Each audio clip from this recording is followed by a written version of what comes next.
and whether you need a record or not. First up, Cedinho versus Adams et al.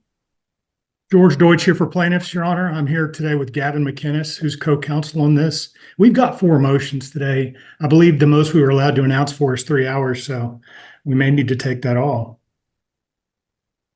Okay, and what was your co-counsel's name? Mr. Gavin McInnes. And we do need a record, Your Honor. We do need a record, yes.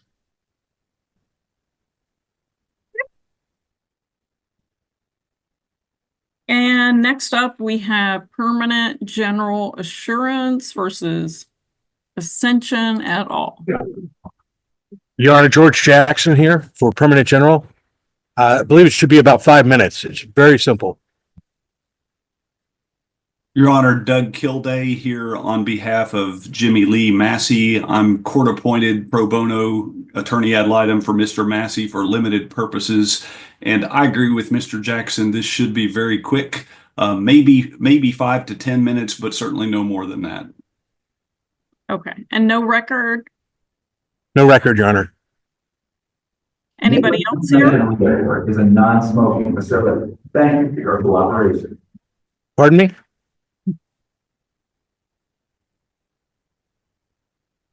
Are you in an airport or something? Regrettably, Your Honor, I am. Okay, well, that could be a problem. We'll see. I'll mute my microphone until we're called. Okay, thank you. And then next we have Embody versus Armstrong et al. Good afternoon, Your Honor. Ashish Mahendru for the plaintiffs.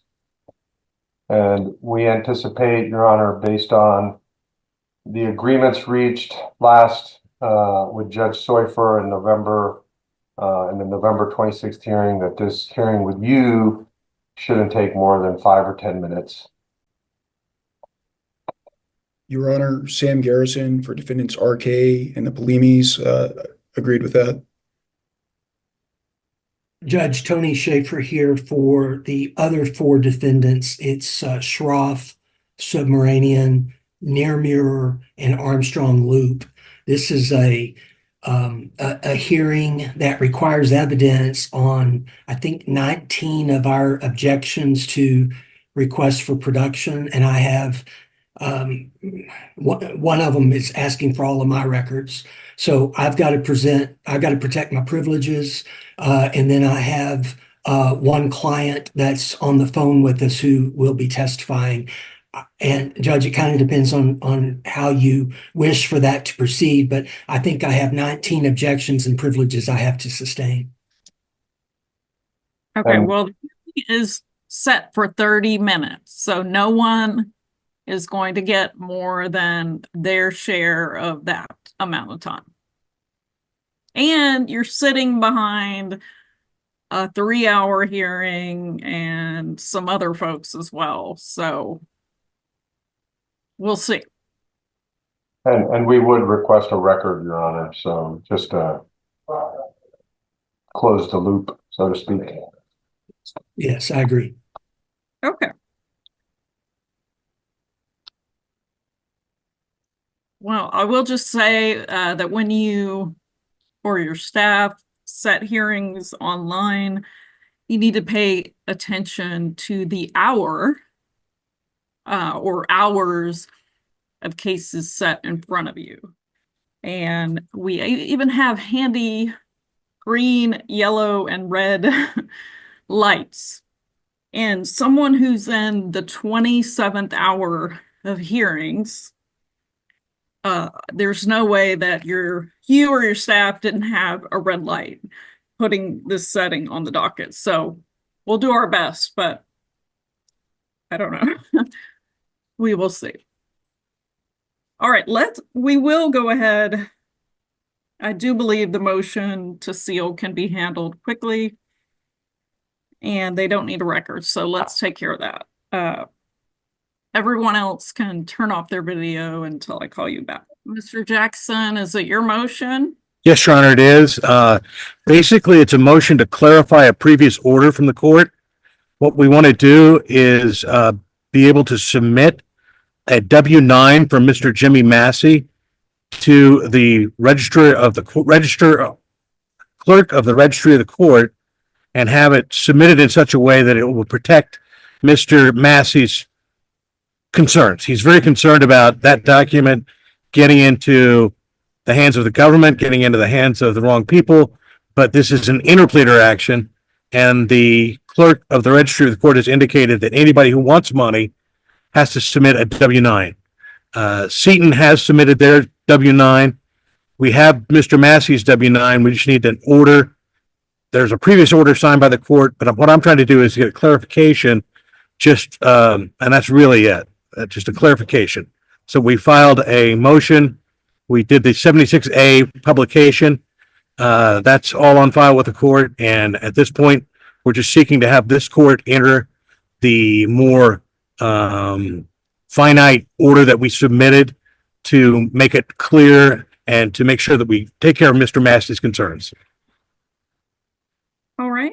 And Mr. Kilday, why don't you fill me in on your client's position here? Sure. Just to give kind of the 2-minute elevator pitch on the lawsuit, this is a single car crash that occurred some time ago. Mr. Massey was the friend and passenger of the driver of the single car. Her name is Kathleen Washpond. She's also a party to this. So Mr. Massey was injured. Seton provided some healthcare services and has not been paid. Apparently, Miss Washpond had a liability insurance policy of only $30,000 in liability insurance, and that's Mr. Jackson's client, Permanent General.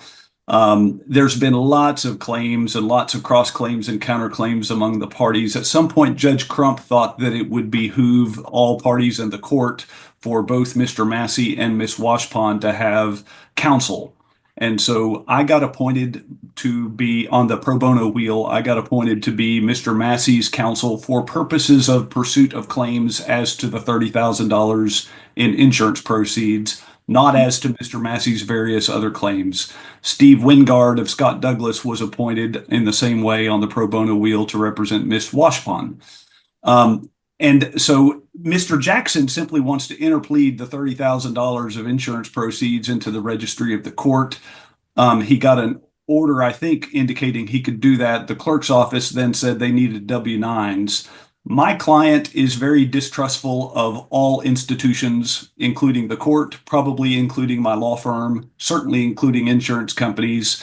Miss Washpond shares the same skepticism. And so they were very leery about providing a W-9 with their social security numbers to anyone. And so Mr. Jackson got an order indicating that those could be filed under seal. And my client and Miss Washpond both wanted additional protections to make clear that the eyes that could be upon those W-9s would be very, very limited. They've provided the W-9s. Mr. Jackson has them. Mr. Jackson wants to file those W-9s with the clerk, with the court, and wants to interplead the $30,000. We also would like him to interplead the $30,000. And it's just because of the heightened sensitivity that these two pro se parties, for many purposes and represented for limited purposes, they have heightened concerns. I will just say it that way. And so Mr. Jackson's been very cooperative in seeking a written order. This has actually been set before the court 2 or 3 times prior, and we've always gotten feedback from the court that has heard the prior efforts that you need to do it differently under Rule 76A. You need to fashion your motion in a separate way. So Mr. Jackson's tried to do that repeated times. This time, fortunately, we've gotten permission to do it by Zoom, so he hasn't had to drive from Houston for this hearing. But all we're asking the court to do is sign an order that limits the eyes that can be on these W-9s so Mr. Jackson can interplead the money. And Mr. Jackson, I welcome any feedback if I've misstated your client's position in any way. That's exactly right, Your Honor. That's really all we're seeking. It's just a more definitive order. An order was previously entered, but there were some concerns about that. And so we are trying to just get a more finite and discrete order. And I apologize for my location. All right. And what is the date of the prior order, just so I can take a look at it? You're muted, Mr. Jackson. November the 3rd, 2022. Okay. Thank you. Let me just take a look. If that seems like a long time ago, you're correct.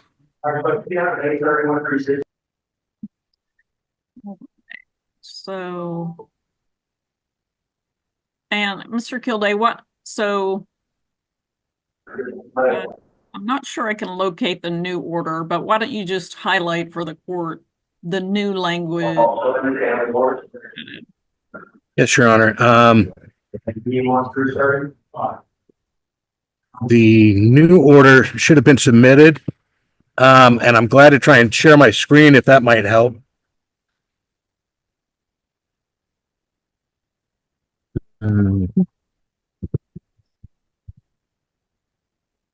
Yeah, you would not believe the number of orders sitting in my email right now, so. Understood. I'm trying to share it now, Your Honor. I don't know if you can see it. I do. We've got it. I'll scroll up. Okay, and then you can scroll to page 2.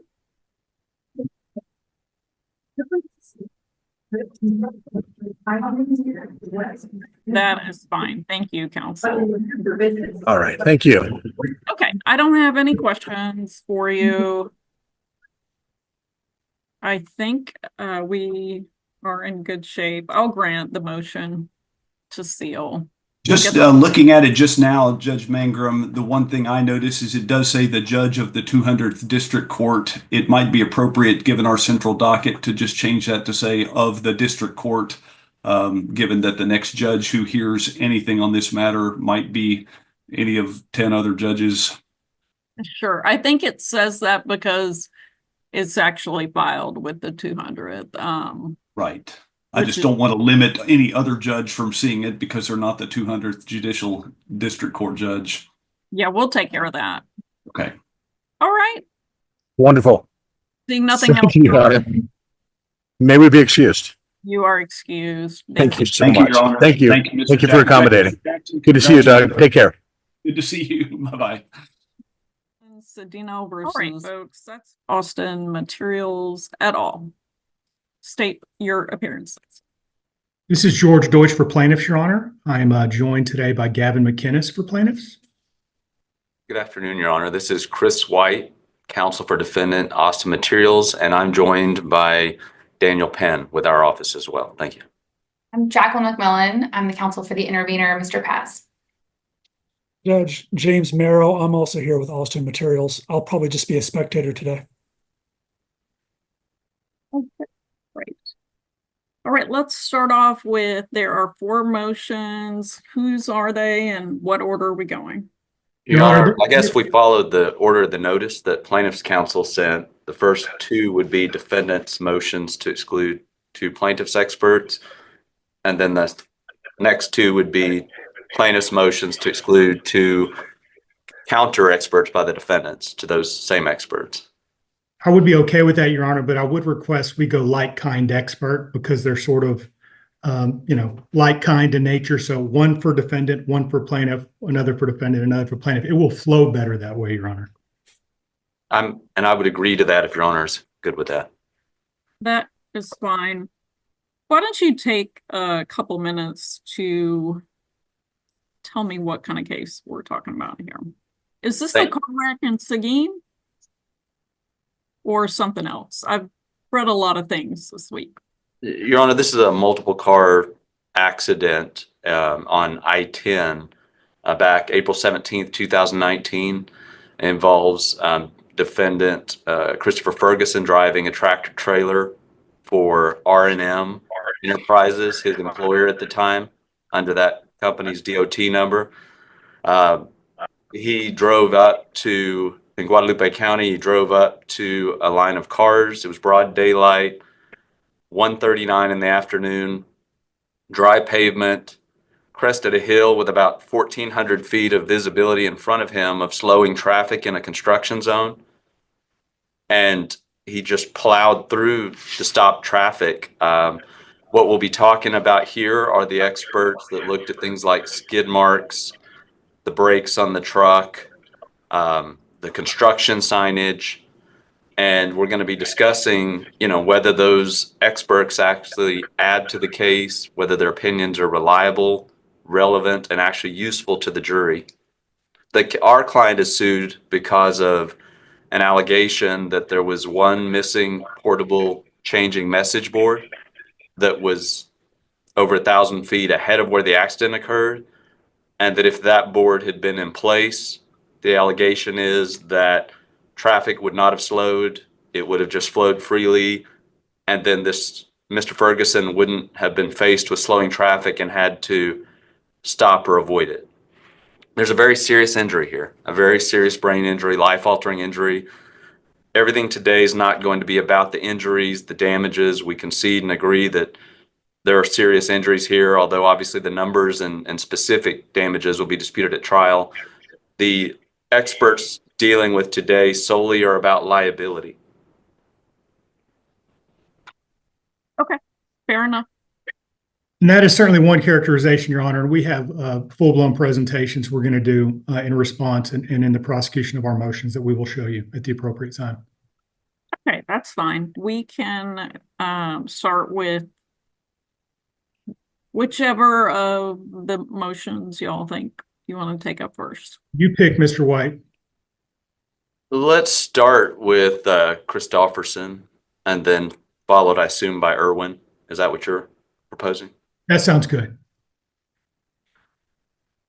All right, Your Honor. I again, Chris White here for Austin Materials.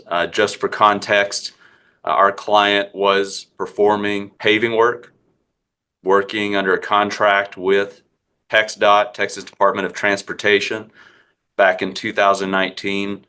This accident occurred in an area where construction had been performed. The actual construction that day was occurring well in advance of this. Like I said, more than 1,000 feet, I believe more than a half mile ahead of where this accident occurred. So there was nothing our client was doing at the time that allegedly caused or contributed to the accident. Counsel for plaintiff will address their allegations, but it's our understanding the primary allegation against our client is, again, that there was one portable changing messaging board. We've been calling them PCMS sign. There are a number of fixed signs that don't change, and then there's some of those boards that you see where the messages change. There are other fixed signs, many of them in place, many of which the tractor trailer had already passed. By our count, Mr. Ferguson had passed approximately 20 signs in the construction zone, clearly in a construction area, should have been on high alert. The officers who investigated the accident, and I'm prepared to show any of these things to Your Honor, but I think most of them are undisputed. So for right now, I'd like to just try to get to the heart of the matter. But if you ever want to see anything that I'm discussing, just please let me know and I'll aim to share screen. The crash report, the officers investigated, they determined the cause of the accident was Mr. Ferguson driving his tractor trailer, failing to control his speed, failing to respond to traffic conditions by stopping. It's not a close call, Judge. What we're going to be talking about with these experts is Mr. Ferguson at most applied his brakes approximately 27 feet before piling through the plaintiff's vehicle and then peeling off the side of a Walmart trailer completely front to back, hitting a glass truck, and then finally another tractor trailer being driven by Mr. Paz, the intervener, whose counsel you heard introduce herself. So he was traveling at a very high rate of speed through the whole impact and left hundreds of feet of carnage on the highway. Our accident reconstruction, which we'll be talking about, has estimated the speed at approximately 70 to 75 miles per hour with virtually no reduction in speed because braking occurred so late. There's a second issue, which is that when they inspected the tractor trailer from R&M that Mr. Ferguson was given and driving that day, 3 of the trailer brakes were out of adjustment. And therefore that trailer, I think by both sides experts, I'm getting an echo from some. Okay, thank you. By both experts, opinions now that we've taken depositions and asked them about it in their testimony, have admitted that the tractor trailer brakes were out of compliance with the federal motor carrier regulations and that trailer should have been out of service. The big question in this case is, why did Mr. Ferguson plow through the back of all these vehicles and cause this accident and not even react at all? Again, broad daylight, cresting a hill, about 5 football fields of distance. So not only had he not slowed down for any of the signage and the fact he was in a construction zone, he's still going at or near the speed limit. By the way, his tractor trailer was fully loaded with about a little over 49,000 pounds of gypsum sheetrock. So he's running over 70,000 pounds, is our understanding of weight, barreling at the speed limit through a construction zone. And even though all this traffic slowing in front of him, he doesn't read or react. We're going to be talking in a little bit about a defense reconstruction that says he had over 9 seconds to perceive all the traffic slowing and respond and still come to a complete stop. Alternatively, if he'd even slowed down some, the accident wouldn't have been as devastating as it was for Ms. Troche and for the others affected by it. The plaintiff has proffered 2 experts that we're talking about today. This motion that defendants are arguing first, Judge, is a motion by our client, Austin Materials, to exclude plaintiff's forensic engineer, Mr. Stephen Christofferson. There's too much Christopher in this case. We've got Christopher Ferguson and we've got Stephen Christofferson. Mr. Christofferson's the plaintiff's essentially accident reconstruction expert. What we'll be arguing about, I anticipate, is that plaintiffs are going to say, no, Mr. Christofferson didn't do an accident reconstruction. But he's a forensic engineer who provided 3 essential opinions. 1, that the brake stroke measurement on the R&M trailer that we've talked about, even though they were out of adjustment with FMCSR regulations, still, quote, were supplying some deceleration force. The second opinion that Mr. Christofferson gives is that the truck driver, Mr. Ferguson, applied his brakes so that there were some skid marks and was in the process of steering to the right. The third opinion gives the overall chain of events, identifying which vehicle Mr. Ferguson struck first, second, third, and fourth.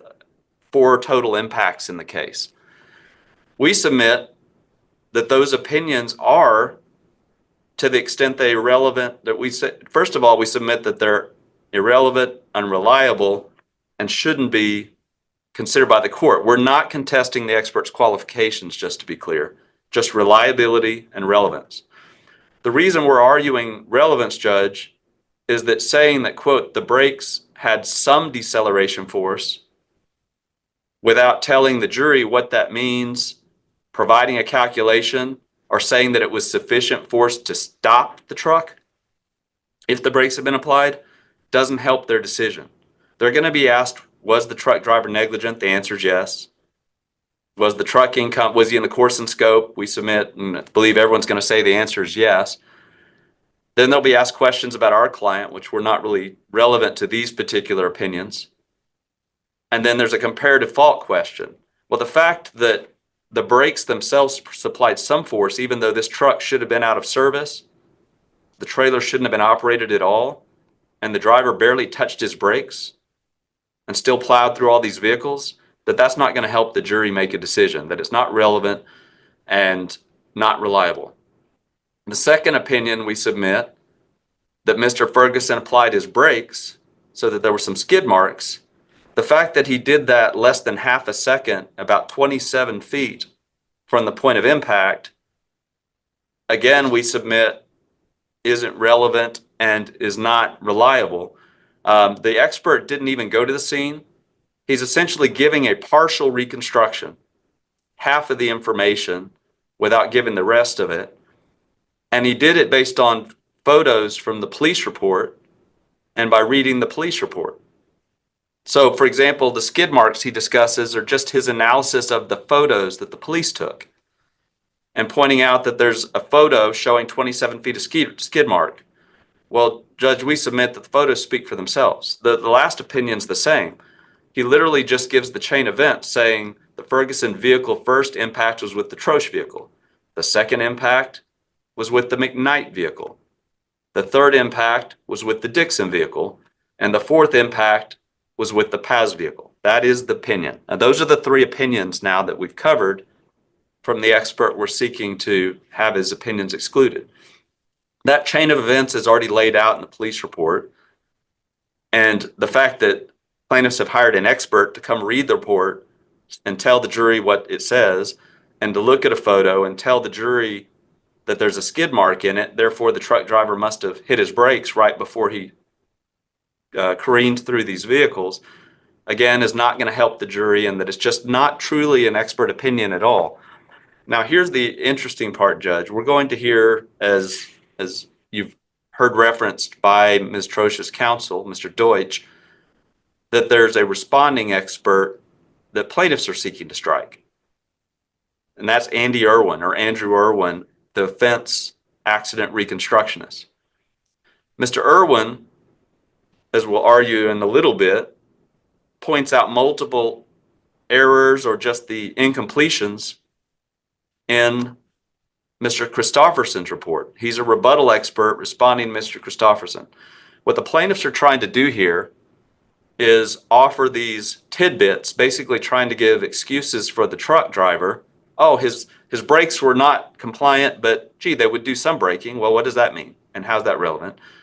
Well, he tried to touch his brakes. Look, there's a skid mark. Well, again, what's the point? And then when we come in with an expert in rebuttal and say, hang on a minute, that was actually less than a half a second away, and here's how we know that.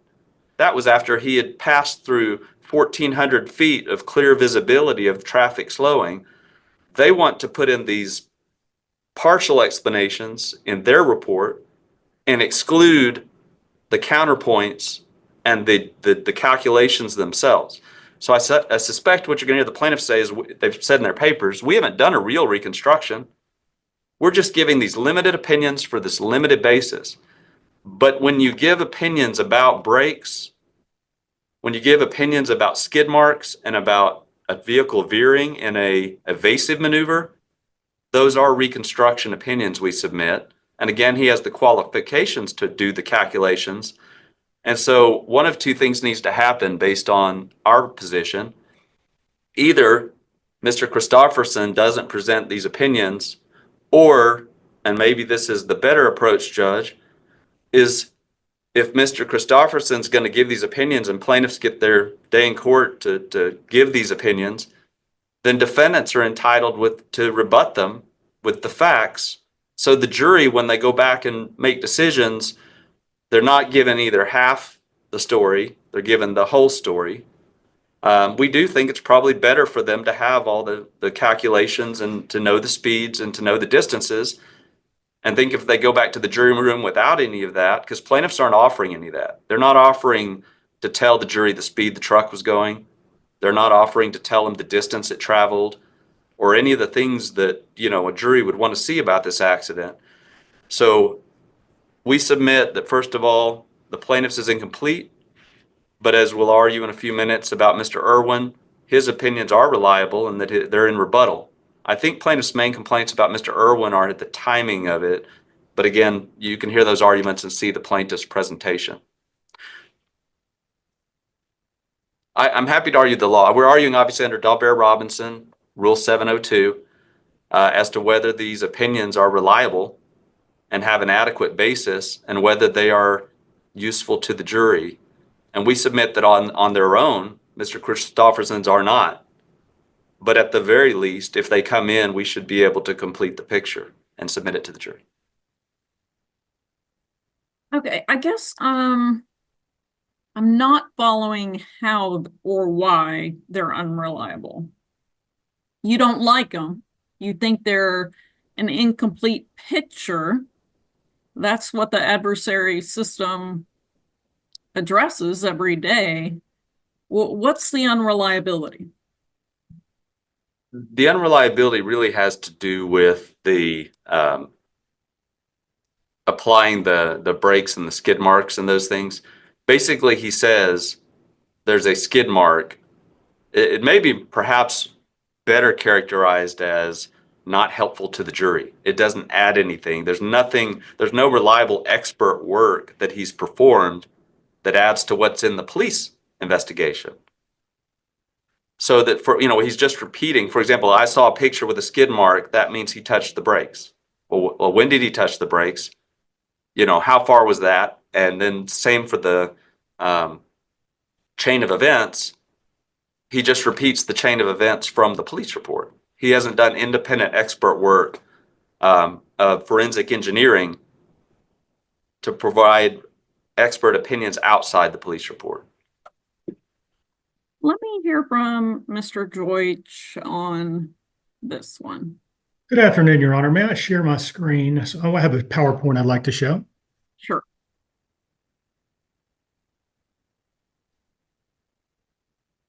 Can the court see that? Yes. Great. Okay. So this is plaintiff's response to defendant's motion. And the question really is not why Mr. Ferguson didn't stop so much as the question is why was traffic at a dead stop on I-10 such that Mr. Ferguson was put in a situation that took his life. Sonia's life was changed in a moment on that day too, April 17th of 2019. Construction contract, Awesome Materials is doing construction work, $17.6 million, a highway improvement project for TxDOT over 18 miles on I-10. That's in Guadalupe and Caldwell counties. Now, Awesome Materials had a duty that it breached that owed to Sonia and the motoring public to provide for the safe, uninterrupted flow of traffic and to properly implement the correct traffic control plan. It failed to do that, and that shut down traffic on I-10. Awesome Materials was out there doing paving work. That was part of what they were doing for TxDOT, and that necessitated multiple lane closures pursuant to that TxDOT contract. It set the wrong lane closure. It's doing paving work. It has a duty to follow 6-1-12. That's a traffic control plan. It's one of the things you'll be hearing a lot. TCP, traffic control plan. That's the plan on the right. What it actually follows is the plan on the left, 2-6-A. And the difference between those plans is profound. One of them has what's called a portable changeable message sign. We'll say PCMS. The other does not. But that's quite a difference because the portable changeable message sign goes a long way in warning drivers about lane closures, reducing traffic in closed lanes, reducing collisions in work zones, vehicle speeds. And when they're not there, there's more wrecks. It's just that simple. And without those warnings, Mr. Ferguson was unable to stop. That backed up traffic was hazardous, and his tractor trailer pushed Sonia's small car into the back of another trailer and resulted in absolutely life-altering injuries for her, which Mr. White does not question. Now, the court should deny defendant's motion. Mr. White couldn't really articulate why you should grant it. I can tell you why the court should deny it, Your Honor. Under 702, under Robinson, and under the progeny of Robinson, Mr. Christofferson is qualified and his opinions are relevant and reliable in that they are based on engineering, technical, accident recon, and other specialized knowledge that will assist the jury. What defendant is doing is largely criticizing Mr. Christofferson for conclusions that it wishes he would have reached, but that he did not reach. You heard Mr. White saying, well, it didn't go far enough or only went halfway. And what that's about, Your Honor, is Austin Materials failed to timely and properly designate an accident reconstructionist of its own. And they were forbidden from designating one by Judge Mangrum. And so what they want to do is try to shoehorn a rebuttal expert into that spot. And we'll talk about that when we get to Steve Irwin. And while defendants' arguments are not compelling, what they really go to is the weight and not the admissibility of Mr. Christofferson's testimony. Is what you will see, especially when we talk about the summary judgments tomorrow, is that Austin Materials adopts Mr. Christofferson's opinions and conclusions to respond to summary judgment. So on the one hand, they're telling you it's unreliable testimony. On the other hand, they're saying, please rely on it in an effort to get us past summary judgment. We've got a 20-page response on file, Your Honor. We've got a declaration for Mr. Christopherson. We've got his CV, his report, as well as his deposition. So as deep as the court wants to go in this, the court certainly can. Now, Mr. Christopherson had three main conclusions, which I'll summarize for you here. 3 of the 4 Ferguson brakes were what we're calling out of spec, outside of the federal motor carrier regulations, but he was braking and he was making skid marks. Those skid marks are prior to the impact, and they showed that he was braking as hard as he could, and he was steering right in an effort to avoid the collision. And overall, the chain of events, he goes into the first impact, the second impact, the third and fourth impact, which, as you saw from the picture, this is quite a complex wreck. Now, as you heard Mr. White say, Austin Materials' theory of the case is to put as much blame on Mr. Ferguson as is humanly possible, and they're criticizing Mr. Christopherson for not going far enough in that regard. As to his first opinion, they say, well, Mr. Christopherson should have considered the weight of the vehicle and the brake drum size. And as you heard Mr. White say, well, just how much was Ferguson stopping? And they say, well, we don't like his skid mark analysis. We don't like that his testimony is that Mr. Ferguson's making an evasive steering maneuver. That's speculative. And then they don't like his chain of events opinion. They just say, well, that's just common sense. The reality, though, is that Mr. Christopherson is qualified and his testimony is reliable and helps the jury. They do not attack his qualifications, but I think I should talk about them briefly. He's a 35-year licensed professional engineer. He's a senior forensic engineer with his own engineering company, where he does technical investigations and analysis, expert analysis and accident reconstruction, products liability, fire causation. More than 550 hours of continuing education in multiple fields, including accident reconstruction, the type of things we're talking about here. Author journal articles, given academic presentations, etc. Now, what he did was a limited accident reconstruction, a partial or limited accident reconstruction. What he undertook to do was determine the vehicle locations during the collisions, the sequence, to do a brake system analysis of the Ferguson vehicle to figure out were his brakes working and did they have stopping power, and determine if he took any evasive maneuvers or stopped. He did not undertake to figure out determine a causation analysis. Now, he relied upon knowledge, skill, experience, and training. And as he goes into his declaration, all the evidence developed in the case to date, the crash report, the ECM download from the Freightliner, including from the inspection, I should say, aerial and inspection photos, video footage of the crash site and work zone, the body camera and the vehicle footage from law enforcement, photos from the inspections of the vehicles as well as the scene, the declarations in this case, which you'll hear more about, the affidavits, the motions, responses, and pleadings. Then he took all these things, applied them to the laws of physics, and exercised his knowledge, skill, experience, and training from the past 35 years. All of that testimony meets the reliability standard. That comports with the applicable standards for accident reconstruction under any analysis you might do. Under the Texas Supreme Court opinion, certainly. It's also relevant and helpful to the jury because it's tied to the facts of the case, and it helps us resolve this dispute. Now, to address Austin Materials criticisms, at least the ones they put in their brief, and as Mr. Christopherson says in his declaration, the brake drum size and the vehicle weight, that's not necessary to determine brake functionality. But whether his brakes were working and whether he took evasive maneuvers, that is relevant to this case.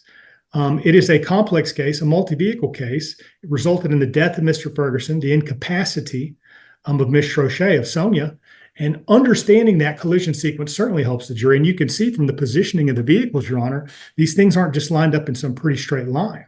It did a lot of damage out there. He did not undertake to determine each of the things that Austin Materials would like to know, though. But Austin Materials could have timely designated their own accident reconstructionist for those purposes. And as we'll discuss later, they just did not do that. Ironically, Austin Materials embraces Mr. Christopherson's conclusions in its motion for summary judgment response. This is a snip from that where they cite his deposition testimony about the brakes being out of compliance, DOT not passing DOT inspections, et cetera, et cetera, et cetera. 1, 2, 3, 4, 5, 6 points that they're representing to the court as reliable, while also filing a motion saying that his testimony is not reliable. Again, this is all a weight issue. It's not an admissibility issue. What they're essentially arguing is, hey, we disagree. We wish as he would have said more. But that is ultimately up to the jury to decide. So what we're asking the court to do is to deny defendant Austin Materials motion to exclude Mr. Christopherson. All right. Mr. White, is there anything else on this? Normally the movement gets the last word, as long as it's brief. It will be brief, and thank you, Your Honor. Really just want to refocus on what is important in the argument, because there was a lot in there, some of which I think is probably a preview for what we'll be arguing later that is not relevant. First of all, just citing to something in an MSJ response when we're referring to plaintiff's own expert contradicting their allegations. That's not the defendant. That doesn't make them admissible. It's just pointing out that when they try to completely take away a defense and their experts' evidence contradict it, we pointed that out. It doesn't make the expert reliable. This court still has to determine reliability and admissibility under the Daubert-Robinson standards, regardless of what's said in a summary judgment response. As far as the traffic control plan and the lane closure and those things, there's nothing to do with those in Mr. Christopherson's opinions. He doesn't address them. I assume those, again, are previewed for later, but that's completely unrelated and has nothing to do with these opinions. Our point, Judge, is that, as plaintiff's counsel said, a limited accident reconstruction. An incomplete job is not the job, and that's why we're saying he doesn't follow the standards of an accident reconstructionist doing an accident reconstruction, and that it's not reliable if you don't complete the work. All right, I'm gonna take these under advisement. Because of the workload this week, I did not have an opportunity to review all these materials in advance. So I'm going to take that time to satisfy myself that I've reviewed everything. And I will try to get you a decision within a few weeks. But That works for plaintiff's counsel, Your Honor. Thank you, Your Honor. Okay. So we're going to move to Irwin. Yes, Your Honor. If I may share my screen again. You may. So this is plaintiff's motion to exclude Austin Materials retained expert Andrew Irwin and to enforce the court's previous order. I've gone through this. I'm not going to go through it again.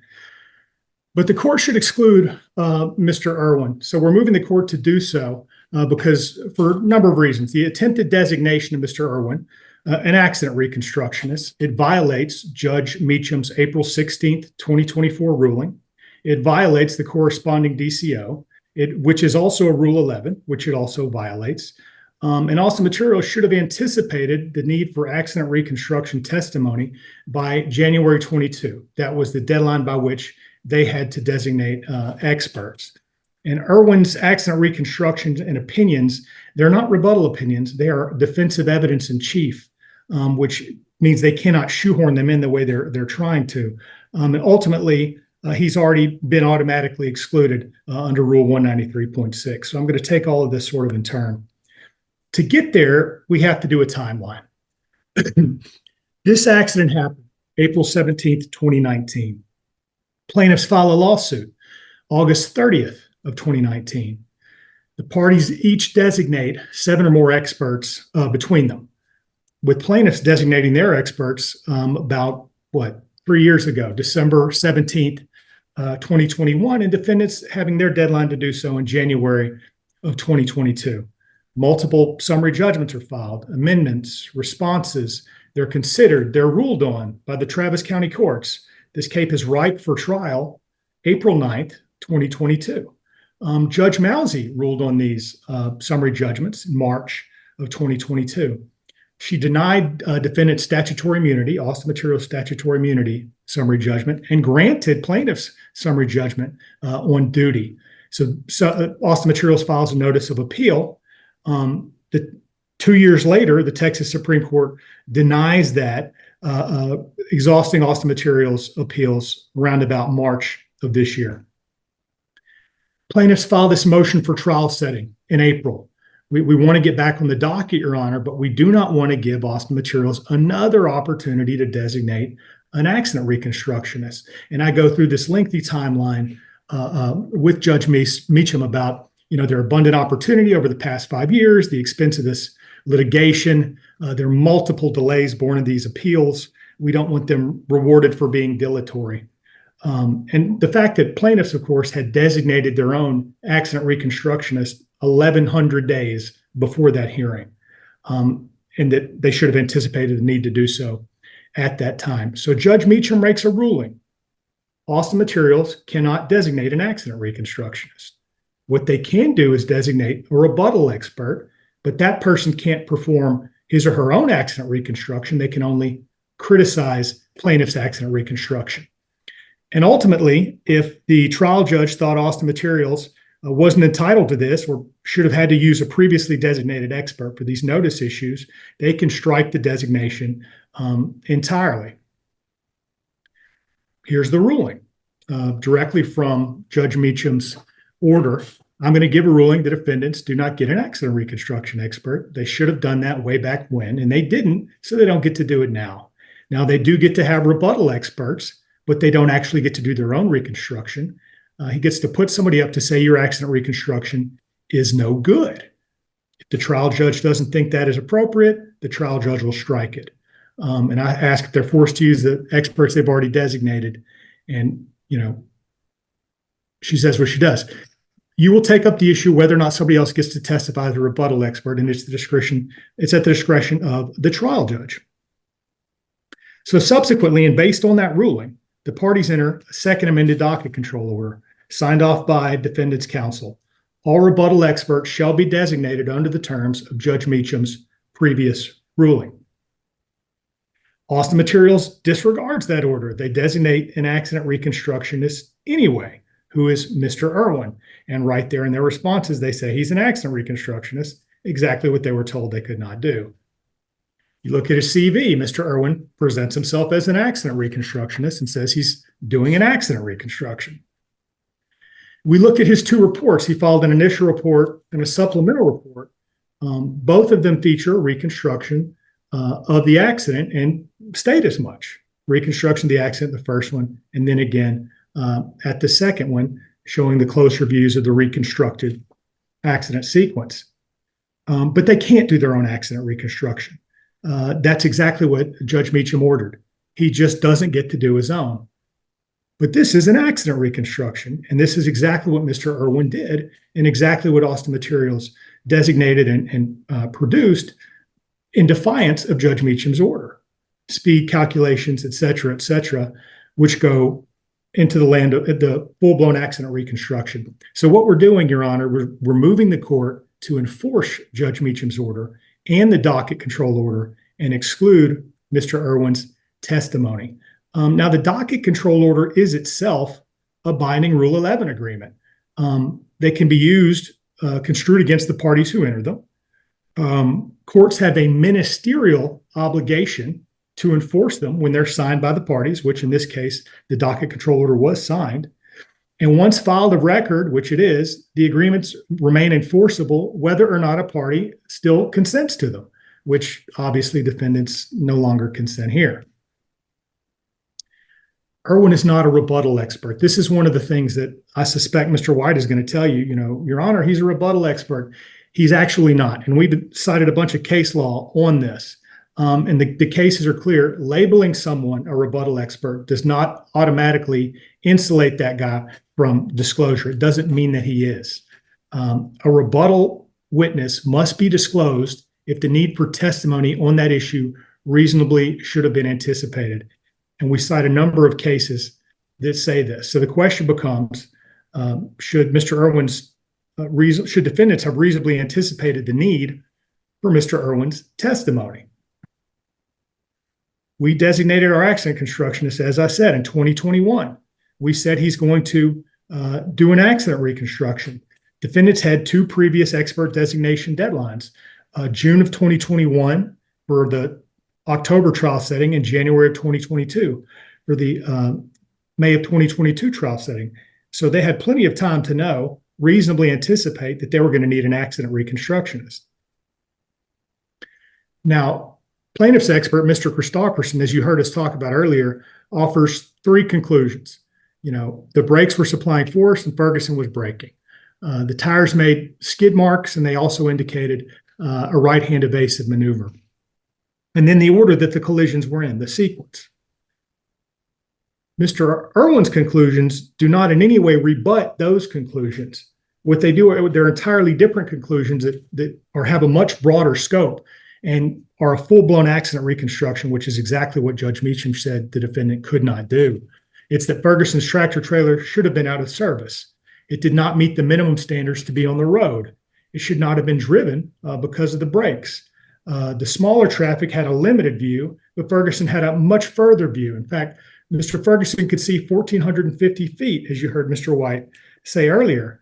He was not attentive. He was not safe. It's a full-blown attack on Ferguson. He's going too fast. Maybe he's speeding. He only braked 0.2 seconds before impact. He didn't react over the course of these 1,450 feet. Unnamed witnesses say he didn't slow down. He had a delayed reaction time. He wasn't attentive. And to blame this on them using the wrong traffic control plan would be conjecture.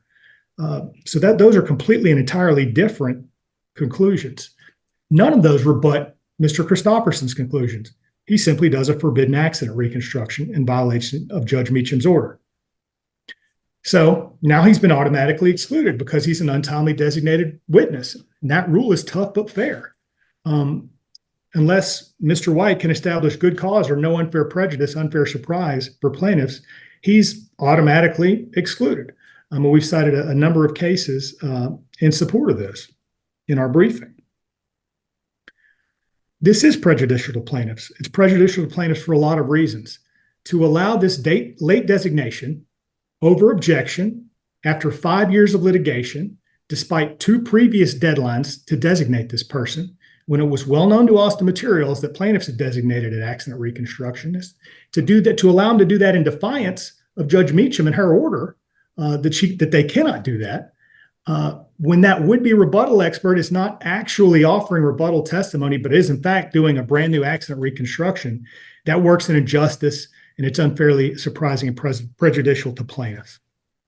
So what we're asking the court to do is to enforce Judge Mangum's order, enforce the docket control order, and exclude Irwin's testimony for those reasons. Mr. White. Thank you, Judge. I want to start with just very briefly what we're not fighting about. There's no allegation that Mr. Irwin is either unqualified, he's unreliable, that his work is wrong in his accident recon. Everything as far as the gatekeeper and Daubert Robinson, reliability, helpfulness to the jury, none of those are being contested here. All we're talking about is timing. And so I just want to put those brackets before I go into the heart of it. The plaintiffs don't want the jury to know that Mr. Ferguson had over 1,400 feet of visibility.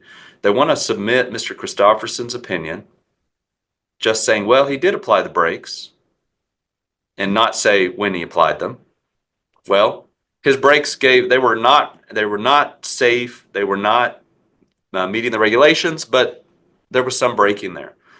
Mr. Irwin's opinions do directly respond and rebut the opinions of Mr. Ferguson. That's the main difference we have. But before we go any further, because I do respect Judge Mangrum and the court, and I take it very seriously when we're being accused of not respecting the court. So I want to go back to the transcript and just focus on the language. And this is one where we would ask Judge, it's such an important decision. If we're going to have, these kind of facts kept from the jury and the inability to rebut Mr. Ferguson, we would ask and hope that you'd have time to look at the judge's specific language, compare it against the reports, before making the ruling. But we defer to Your Honor on how you want to handle it. If I can share screen. That's fine. Thank you.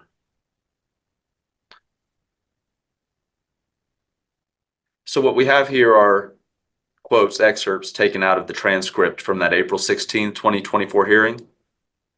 Some of the language you've seen, but I wanted to show the context to set our argument up. Now, they do get to have rebuttal experts, Mr. Deutsch. This is the judge speaking to Mr. Deutsch in that hearing. I can't say you can't have rebuttal experts. This was talking to my predecessor, Mr. Kimball, who was defense counsel at the hearing. So that just means they don't actually get to do their own reconstruction, right? He gets to put somebody up to say that your accident reconstruction is not a good one. Let's be clear. Mr. Irwin was designated as a rebuttal expert before that June 3rd deadline in the agreed DCO for rebuttal experts. And he does say and give opinions that Mr. Ferguson's or Mr. Christofferson's reconstruction is not a good one. He goes into the calculations as to what's missing. If you're going to give an opinion on braking in reconstruction science, you've got to give an opinion, and there are multiple measurements and calculations that are contained in Mr. Christofferson's report. Tables, measurements, reconstruction about the skid marks, and also in diagrams, and also about the braking levels for the brakes. Mr. Irwin's opinions go directly to those as far as when the brakes were applied, what's missing from those calculations as far as the braking. If we go further, we agree with the quoted decision. It's the discretion of the trial judge. You can disclose them, but it will be a trial judge call. So we're in agreement certainly as to that. Our argument is that for the court to wholesale exclude Mr. Irwin entirely, as plaintiffs are suggesting, goes in fact against Judge Mangram's directive and the law of Texas. When there was a DCO agreed after this for rebuttal experts, as you saw, for June 3rd of 2024, after Judge Mangrum had said they get to put somebody up to say your accident reconstruction is not a good one. Well, who can do that? Well, it's a reconstructionist. So what the court is saying is don't go back to the beginning. You can't do a big presentation of start to finish the accident sequence, but you're entitled to respond to what Mr. Ferguson's done, which deals with braking, which deals with evasive maneuvers, and whether the accident could have been avoided. Those are the issues that Mr. Ferguson's opinions are relevant to. Was there some reaction, and could the accident have been avoided? And that's what Mr. Irwin addresses. Now, there may be some points that the trial judge decides, or Your Honor decide, are not in rebuttal. There's some piece of it, a bullet point or something where they say that's a bridge too far. And that's what we submit should be done, not just a wholesale exclusion of an expert just based on timing. I also want to address the good cause and unfair prejudice. We submit that the good cause is not necessary because he's a rebuttal expert that was timely designated, and that certainly as to his rebuttal opinions, we don't have to show good cause. The only reason we would need to show good cause is if we're going a bridge too far. If we're trying to get a whole reconstruction in and go back to the original designation date.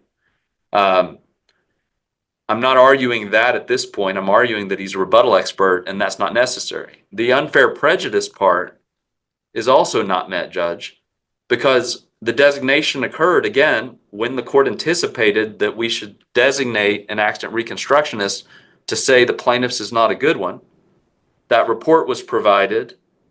Plaintiffs had months. They've had months now to depose the expert. They chose not to do that. The designation occurred before plaintiffs' own experts were designated, or deposed. So they had a chance to address the rebuttal before their experts even gave their testimony. It was 4 months prior to mediation. So one of the prejudice elements that courts look at is, did it deprive a party of an opportunity to settle a case because it's coming in so late? Well, two things. First of all, we're not set for trial for some period of time now. And they've had since June of 2024 and a mediation that occurred 4 months later with full knowledge of that expert report to engage in settlement negotiations. So we submit that's not unfair prejudice. It has not impacted their ability to put on the case because it addresses the very issues that the plaintiffs are dealing with. What caused this accident? What was the braking? How far ahead did the braking occur? What were the visible conditions out there, which are all addressed in their expert's report and in the police report. There's nothing new that comes out of Mr. Irwin's report that should be an unfair surprise. I suppose they might argue that having specific speed, that their expert hadn't calculated specific speed, but the carnage of the photos alone and the fact that there's only 27 feet of skid marks shows that the truck was traveling at an extreme speed, still at the point of impact, nowhere near stopping. So, Judge, again, we submit that clearly we were entitled to designate a rebuttal expert under even Judge Meacham's order and under the specific DCO, and that we've done that, and request that the court review the opinions and compare them. And we're happy to do that too, to show that the specific opinions of Mr. Irwin respond to Mr. Christofferson, and that his reconstruction is limited. Reconstruction, as counsel identifies it, is not a good one, and it's incomplete. Your Honor, may I respond briefly? Yes. A few things. So we have trial in April, I believe now. We had previously had it in January.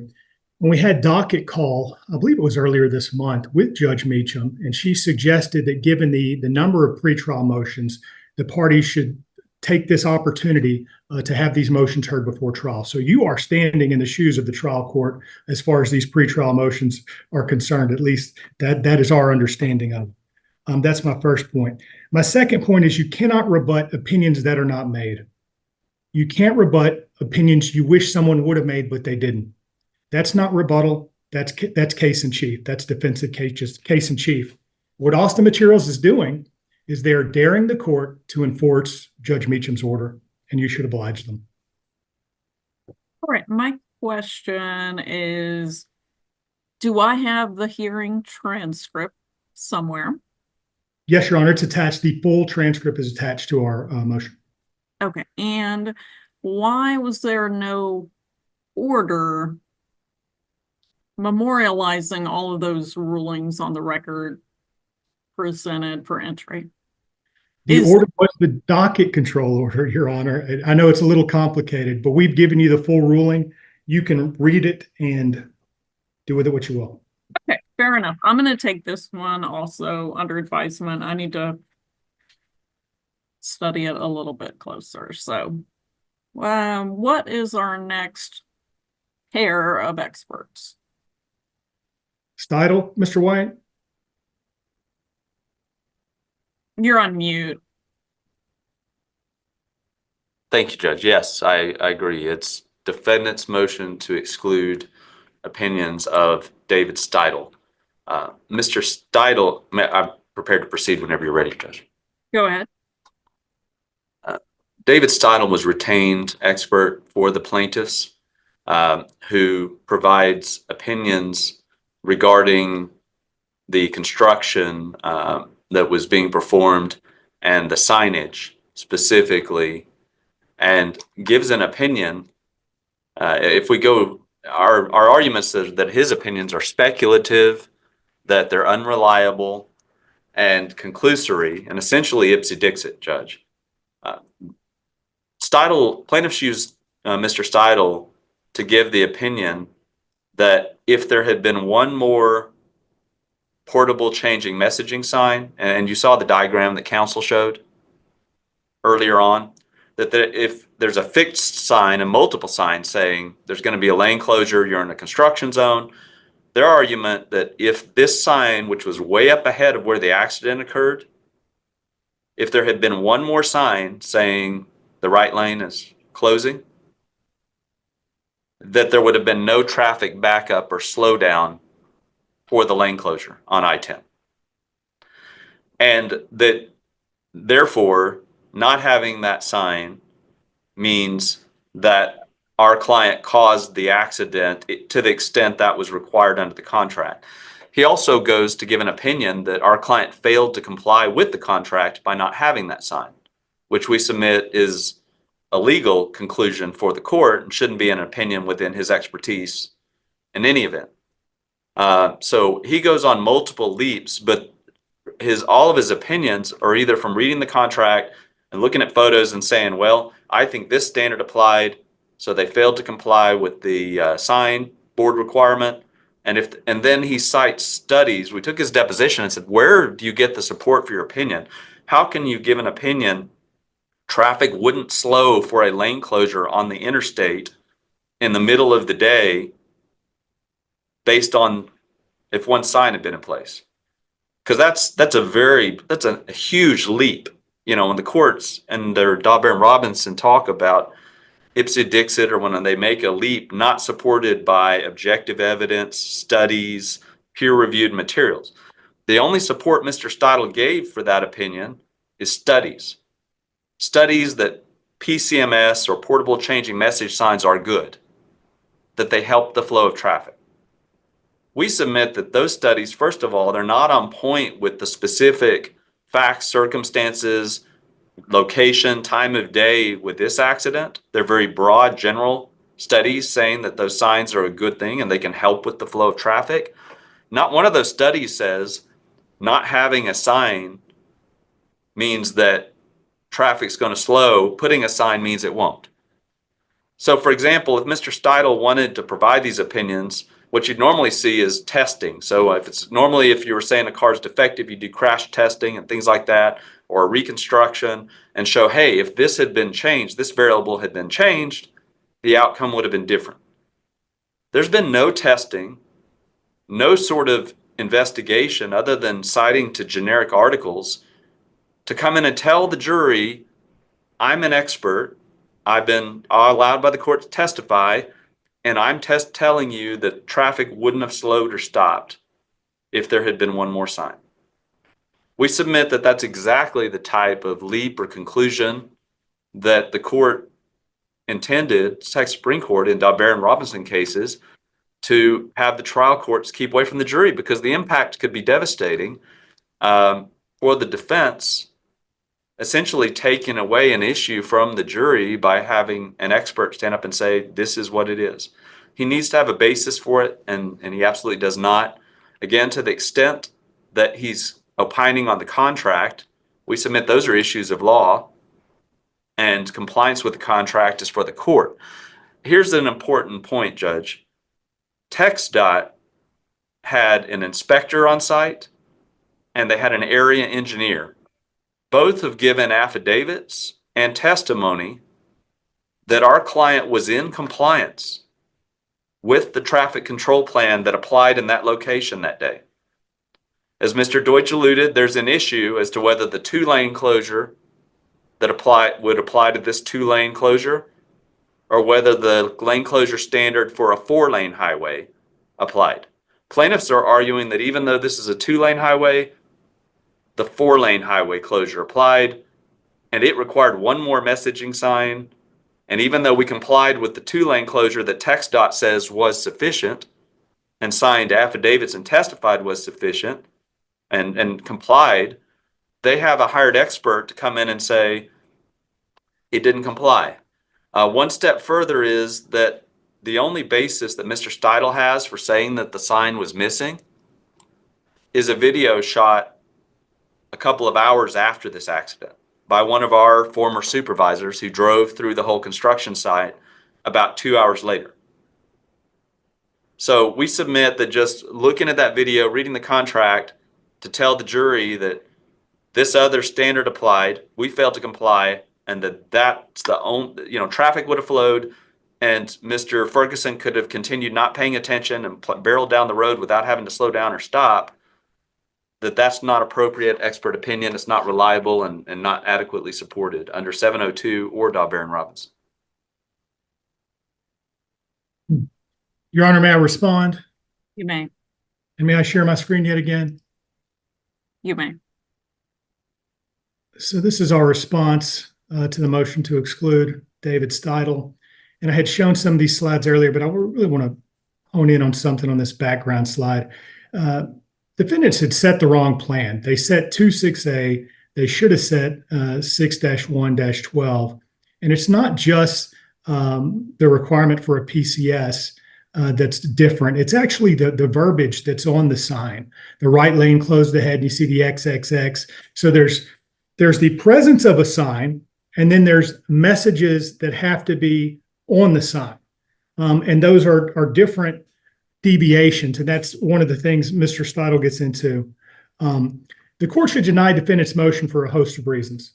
Mr. Steidle's testimony passes the 702 Daubert-Robinson test, as you will see. His primary conclusions have also already been upheld as admissible by Judge Mangrum in her orders from the last go-round of MSJs, and his conclusions were considered by the Court of Appeals in its 2023 ruling that dismissed Austin Materials' appeal in part and affirmed Judge Mausey's order in part. And I've included this case citation throughout our briefing, so you'll definitely be able to read that. But the effect of that is that the defendant's motion has really already been denied. This is sort of a been here, done that sort of a thing. I would add to that Mr. Steidle is the preeminent traffic engineering expert in the country. And at least two of the relevant Court of Appeals opinions on these sort of traffic engineering type collisions are based in part on his conclusions. Ultimately, Austin Materials isn't arguing against admissibility, they're arguing against weight. But again, that is going to be an issue for the jury. Now, what we've included in our response, which is 27 pages, 13 exhibits, the declaration of Mr. Steidle, his CV, his report, each of those research studies and data, which is several hundred pages, his deposition testimony, and much more. His primary conclusions are these. Austin Materials didn't comply with the right plan because they set the wrong plan. And in setting the wrong plan, they did not include the portable changeable message sign. There's no evidence that this sign was moved by anybody else. It's not that it was set at one point in time and then taken. There's no evidence of that. And as you'll see, deposition testimony confirms that. Austin Materials' failure to follow the right plan, failure to place this PCMS, didn't comply with the traffic control plan they had to follow and created an unsafe traffic backup before the lane closure and was a proximate cause of the collision. And of course, not just failing to place the plan, but not having the right messages for the plan creates confusion, obviously, for drivers. Mr. Steidle is qualified. He passes the 702 test. We go into this in his declaration. 50 plus years of traffic engineering experience, owns an engineering firm. He does these types of services for municipalities, for the private sector, including traffic control, master's degree from UT, licensed professional engineer, a fellow at the Institute of Transportation Engineers, and on and on and on and on, board certified. And we can compare those qualifications to Mr. Bernal, who we'll see here in a second when plaintiffs do their motion. Austin Materials really only challenges Steidle's qualifications in the context of interpreting violations of a contract. But that's not what Mr. Steidle is doing. Contract interpretation means the court determining the meaning of contract language when language is uncertain. It's done by courts to ascertain parties' true intent as expressed within the plain language of the contract. That is not what Mr. Steidle is doing with the TxDOT construction contract in this case. Now, what he is doing is offering expert testimony on these traffic control plan requirements, on compliance therewith, on construction contracts responsibilities. And the law says that a qualified traffic engineer can do that generally, but that Mr. Steidle specifically can do that, can testify regarding TCP requirements, compliance with with TxDOT construction contracts, etc. That's the Bay case, Bay Inc. versus Ramos out of the San Antonio Court of Appeals. And you will be seeing when you read this briefing, multiple B cases, Bay, Bennett, Bendy, and these are all the relevant Court of Appeal cases on these issues. What the San Antonio Court of Appeals said is plaintiff's expert David Steidle, traffic engineer, explained the traffic control plan, explained that it's a layout of traffic control devices, set forth minimum requirements that the contractor must apply with. Steidle said that Bay fell short, did not obtain approval every time it needed to move a barricade, though it had the discretion to do so. This is verbiage used by the San Antonio Court of Appeals that shows that they consider his testimony reliable on these topics. Looking at Bendy, this is the Beaumont Court of Appeals. Steidle testified that a contractor is supposed to manage construction, minimize disruption of traffic, and make efforts to ensure the safety and convenience of the property and the public. They go to his conclusions was that Clark Construction was inadequately applying traffic control devices for traffic control plans. They had a duty to properly apply those traffic control devices, and they did not act in accordance with their contractual obligations to apply the traffic control plan. He's making similar observations here. The Beaumont Court of Appeals relied on those types of conclusions. The San Antonio Court of Appeals relied on those types of conclusions. So it's not interpretation of a contract, but it's analysis of compliance with these TCP standard, which at least 2 courts of appeal says he can do. And of course, the Austin Court of Appeals relied on his testimony as well. So he's qualified to do those things. And these courts could have excluded Mr. Steidle's testimony on their own. They have a gatekeeping function, but they didn't do that. They chose to rely on it in forming their rulings. And so that really underscores his qualifications. And he's doing much of the same stuff here as he is qualified to do. His testimony is also reliable, relevant, and helpful to the jury. Now, his testimony has already been admitted in this case. It was admitted over objection by Judge Mousy in her March 31st, 2022 order on Austin Materials objection. In a 2023 ruling dismissing their appeal, in part, the Austin Court of Appeals as well relied on and cited Steidle's testimony. So the trial court, the Court of Appeals in this very case, consider him qualified and his testimony reliable, which in effect is a denial of defendant's motion to exclude him. So reliable testimony comports with applicable standards. We know that. Austin Materials argues that Mr. Steidle's opinions are based on assumed facts, in that he doesn't rule out other possible causes of Ferguson driving the tractor trailer into Sonia's vehicle. But to get there, they take Abrego, who's the TxDOT inspector, they take his testimony out of context and they disregard their own video. And you'll see this in the motion response. Steidle's opinions are based on all evidence in this case, the TxDOT inspector testimony, Mr. Abrego's testimony, who testified under oath, under penalty of perjury, that the lane closure was set pursuant to 2-6A, Traffic Control Plan 26A, which lacks a portable changeable message sign. He relied on Austin Materials job superintendent Charles Martinez's declaration and Austin Materials' own post-incident video. And of course, the testimony of literally every witness that no traffic control device was moved. And he has the knowledge, skill, and experience and training to apply this to his analysis. So to say that, he's relying on assumptions, that's not correct. This is from the declaration of Mr. Martinez, which you will see. It's going to come up in a later motion, I think tomorrow. And what he says is essentially that, hey, I took the video after this incident within 2 hours. I'm familiar with the scene. I went from the scene of the accident to the beginning of the lane closure. It's a fair depiction of the incident at that time, based on my post-incident inspection. And we didn't make any changes to the lane closure or the signage between those two times. Austin Materials says Mr. Steidle's opinion lacks a foundation. It's not based on physical evidence. Well, the physical evidence is missing. They used the wrong plan. He didn't create or test evidence. Well, that's a wrong application of a Daubert factor here. And I've cited case law that says that the Robinson factors don't necessarily apply when it comes to expert testimony in automobile accident cases. They complained that he didn't blame Ferguson or rule out Ferguson's faulty brakes as a cause. But the fact remains, as you'll see, that's an accident reconstruction. And he's only providing a traffic engineering expert analysis. Mr. White criticized the research, the data, the case studies regarding the PCMS, and there's certainly plenty of them. But collectively, they show several things. PCMS are trusted. They're viewed as reliable by motorists. They effectively warn motorists about traffic backups, especially due to lane closures. They reduce traffic in closed lanes. They reduce rear end collisions in work zones. They reduce truck speed in work zones, meaning there's less probability of a crash and the crashes are less severe. When they're used properly, they result in a decrease in speeding cars in work zones, but when they're absent, the speeding cars increase, causing the risk of collisions to soar. And they don't work when they're used by untrained personnel.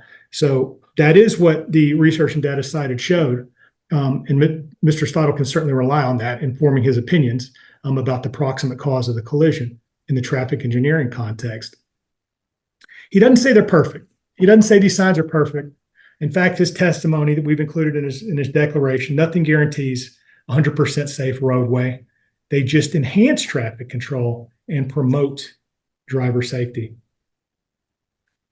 Austin Materials wants to blame Ferguson, as you've heard, and they want Mr. Stidle to do that as well. And that's one of the criticisms that you'll see in their motion is that, hey, he didn't blame Ferguson. We really wanted him to blame Ferguson, but he's not performing an accident reconstruction. He's not doing a brake inspection. That falls outside of traffic engineering. That's not what he was hired to do. That's not what he undertook to do. They could have timely designated their own accident reconstruction expert, as we talked about earlier. And then they misrepresent the causation standard from Helena Chemical. You'll see that in our response as well. All of these criticisms go to weight and not admissibility. They're saying, hey, we disagree with Mr. Stidle, but that again is an issue for the jury. So what we're asking the court to do is to deny the defendant's motion, Your Honor. All right, Mr. White, if you want to give a brief reply. Yes, briefly, 2 points. I would like to share screen for the first one because I think it'll speed it up, Your Honor. Sure. Can you see this, Your Honor? I can. Okay, so the first point is that we're contesting opinions that were not dealt with by the previous courts. And we've got a table showing what was addressed as far as opinions challenged in 2021 versus what's being challenged today. And so what I want to focus on, it's my understanding that the opinions that I've argued, the ones I've focused on, the ones to the right, where there's nothing in the column to the left, have not been ruled on by the previous courts, well, either the trial court or the Court of Appeals, and they're before this court, and they're still important to be addressed before this case goes to trial. So the ones I focused on are these final 4 opinions. Austin Materials' failure to provide temporary traffic control was a proximate cause of the accident. That's an opinion the courts have not ruled on to this point. It's for this court to decide that Austin Materials was negligent in failing to provide traffic control, that it was contractually responsible for temporary traffic control, and failure was a contract violation. Again, that we submit is for the judge and the jury to decide with the evidence, and if anything, a legal conclusion. And finally, this is the big one. If Austin Materials had properly set up traffic control, temporary traffic control, then traffic would have flowed uninterrupted and the incident could have been avoided. Your Honor, we submit that all of those have not been yet ruled on by our prior court, and they're right for this court. So just very briefly, counsel says that it's backed up by studies. They repeat what Mr. Stidle says. These studies show it. And the fact that he is qualified and preeminent in traffic control doesn't allow him to reach the ultimate conclusions of the case as far as saying that the traffic would have flowed, there wouldn't have been an accident, and we didn't comply with contract. The basis is the studies. What did the studies say? Counsel said it. If you can look back at the record, the studies say these signs, quote, reduce truck speeds. These signs reduce speeding cars. Well, bear in mind the sign we're talking about is way in front of this accident. There's no evidence there were any speeding cars or speeding trucks up there. The only evidence is they were slowing or stopped for the lane closure. There's no argument. No one is saying that Mr. Ferguson, the truck driver in this case, could have seen the sign. In fact, we all agree he couldn't have seen it. It's way in front of this accident. So, and he had passed sign after sign after sign without slowing down, including portable changing messaging signs, other PCMS. What's also undisputed is, as you saw in the document, the diagram that counsel showed, Right behind where this portable changing sign is that was supposed to say right lane closed ahead is a fixed sign that was there saying right lane closed ahead. So what Mr. Steidle is saying and giving the imprimatur of expertise, based on some studies I've read, there would have been an uninterrupted flow of traffic if there had been one more PCMS board. And then he's citing to articles that say those reduce speeding vehicles. It's apples and oranges. It doesn't make the logical connection that's required for expert evidence. It's not connected to reliable evidence. And we submit that both Daubert and Robinson do apply, and we briefed the basis in detail for that. Thank you, Judge. Okay, so as I did with the other two, I'm gonna take this under advisement. Been going for quite a while. We need to take at least a 10-minute recess before we take up the next motion. Thank you. Ms. Simon, is that gonna be enough time for you? Okay. All right, we're going to reconvene at about 3:40. Please stay logged on, but feel free to mute and turn your video off for the next 10 minutes. Thank you, Your Honor. If I may share my screen once again. Yep, you have the floor. Awesome.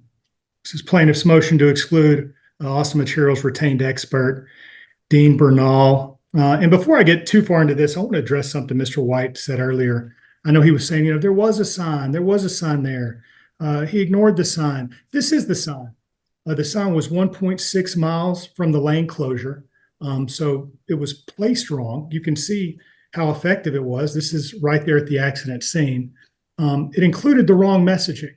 It's supposed to say right lane closed ahead, or I believe one or two other approved messages. It didn't have that.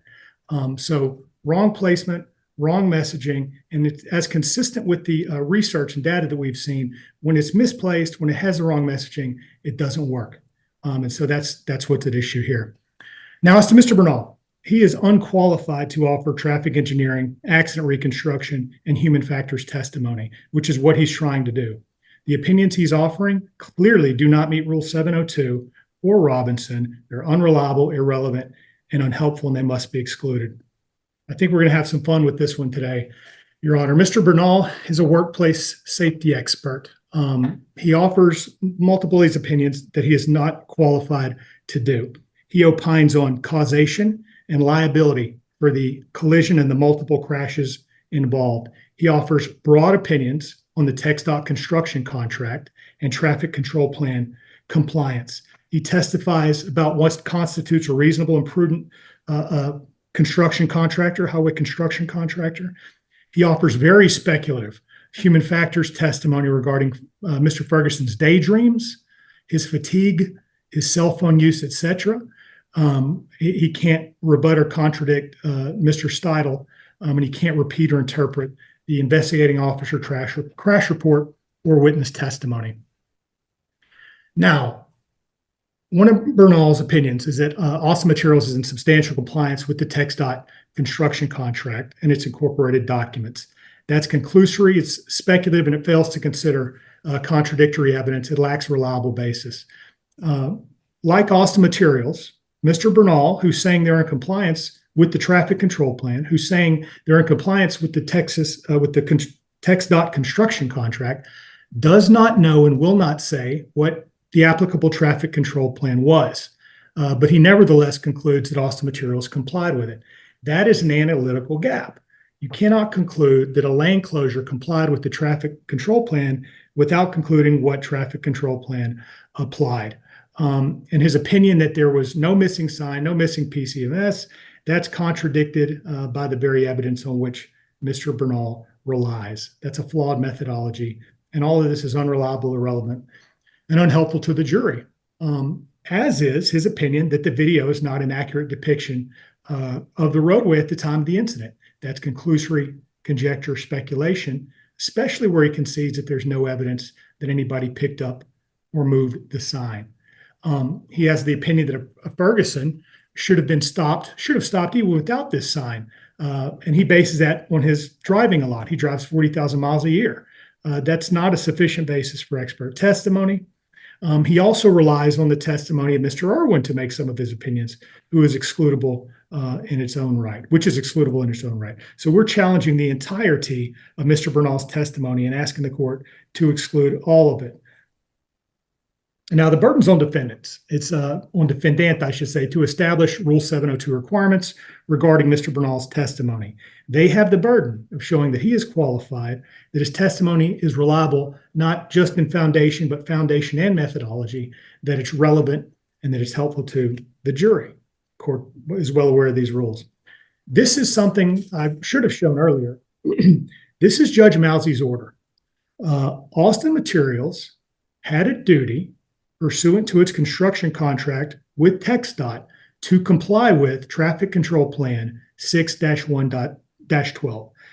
Judge Mousey entered that in March of 2022. The evidence shows they complied with 2.6a, I believe, when they should have complied with 6-1-12.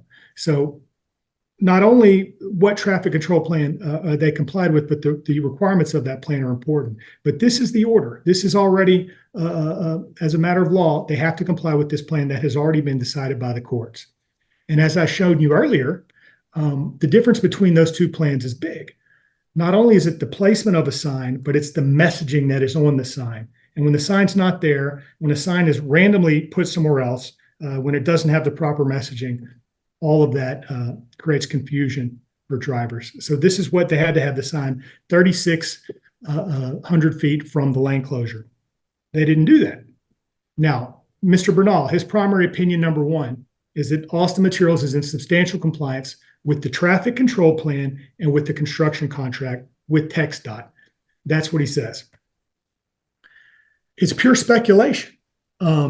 It's not supported by any foundation. It's not supported by any evidence. All available evidence shows they were not in compliance. And his opinion is that they are. But his conclusion that they're in compliance is undermined by other of his own conclusions. So Mr. Bernal testified that the only PCMS, as I showed you at the very beginning of the presentation, was 1.6 miles from the accident scene. Thus, it's not as identified. You can see in the second snip down here at the bottom. It's part of the lane closure, but not as identified in TCP 6.1.12. So if they're not following TCP 6.1.12, they're not in substantial compliance substantial or otherwise, with the traffic control plan, and they're not in compliance with the construction contract. Yet, despite saying that they're not, he concludes that they are. That's a completely unsupported opinion. It's contradictory, and it does not constitute expert testimony. His next main opinion is that the sign was not missing because incident scenes change rapidly. That's not a foundational basis. If you're saying the sign was there, all evidence shows that it wasn't there. You can't just say, well, I suspect it wasn't there because incident scenes change rapidly. There has to be some underlying foundational support for an expert opinion. He says that the lane closure wasn't missing the sign because TxDOT instructed Austin Materials to pick up and move the sign. Here's his testimony. It appears in the video that work was finished downstream and there's no work. So the first thing you do is you pick up and you move the message boards. You would pick up your devices, etc. But he's not saying there's any evidence that ever happened. That's strictly an assumption. In fact, he concedes that there's no evidence that TxDOT told Austin Materials to pick up or move the PCMS. Yet, that is his opinion. Asked, Mr. Bernal, are you aware of any evidence indicating that on the day of the incident, after the collision, TxDOT was told Austin Materials to move this sign? I have not seen any. His third opinion is that Austin Materials was reasonable and prudent as a construction contractor. But he cannot speak to what is reasonable and prudent for a traffic engineering construction contractor to do because he is not a traffic engineering expert himself. He is a workplace safety expert. He is an expert in OSHA compliance and workers' comp. If any expertise, those would be the areas he has expertise. He may have worked at a highway construction company and done workplace safety within the company. That does not make him an expert in traffic engineering. And you compare that to Mr. Steidel's expertise, and the difference is striking. His most compelling qualification is that he worked at TxDOT for less than 2 years in the early 80s.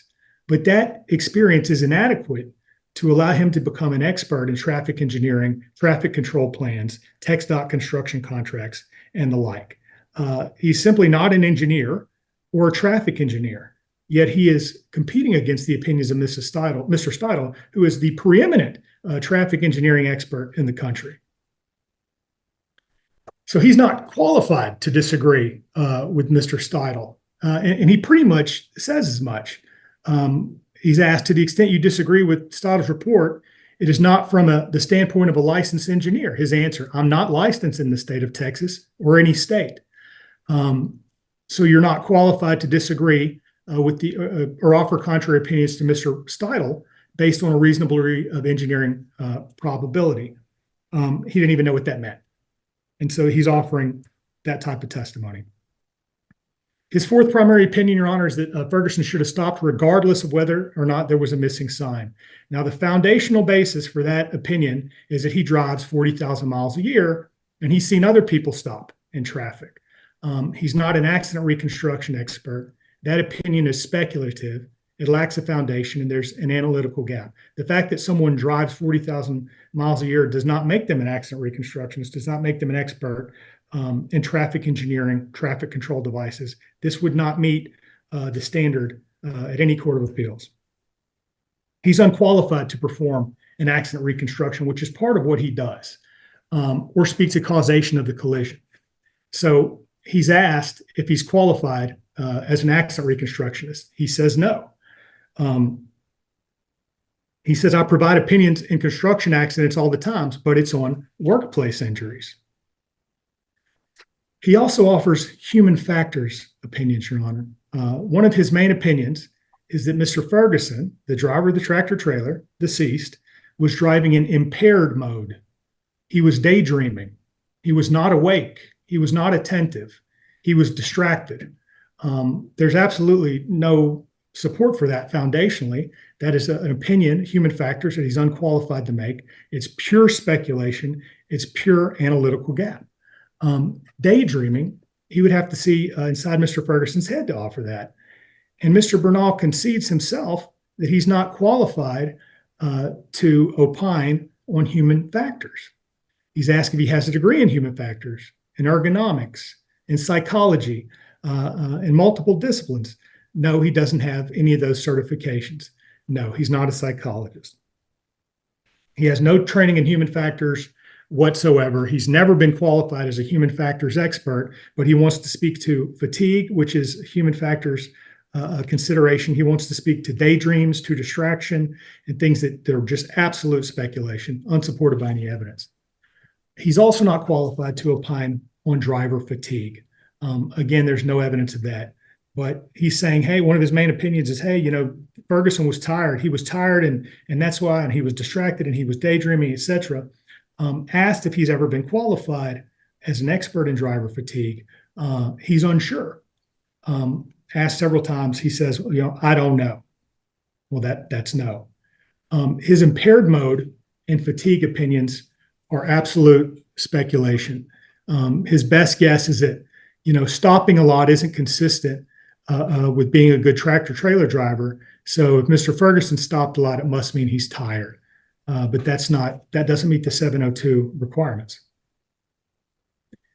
He concedes that his testimony that Mr. Ferguson is fatigued is an assumption.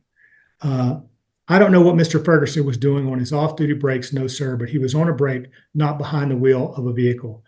Fair to say that you're making an assumption that if someone stops frequently, they must be fatigued, and he is. But an expert cannot make an assumption unless the assumed facts are supported by the record. Otherwise, it's unreliable. And here there's nothing in the record that would suggest he's fatigued. That's pure speculation. He also presents himself as a cell phone expert. His testimony is that Mr. Ferguson was texting or on the phone when the collision occurred. And he says, hey, the proximate cause of the collision, which he's not qualified to offer, is that the driver who didn't stop, Mr. Ferguson, was texting, was talking, was disorganized, was disconcerted, and because everybody else stopped and he was the only one who didn't. That's his expert opinion. But he concedes yet again, there's no evidence that Mr. Ferguson was texting or on the phone. Asked if he was aware of any evidence Mr. Ferguson was texting, he says no. So this testimony has to be excluded. It's too big of an analytical gap. The Texas Supreme Court has addressed analytical gap. That's when the testimony fails because there's too much of a gap between the data and the opinion offered. And the court is not required to ignore such fatal gaps in analysis. And that's exactly what we see for Mr. Bernal. It's speculative, it's conclusory, it's irrelevant. Opinion testimony that's conclusory, speculative is not relevant because it doesn't tend to make the existence of any material fact more or less probable. So we're asking the court to exclude all of Mr. Bernal's testimony. His opinions are entirely unreliable.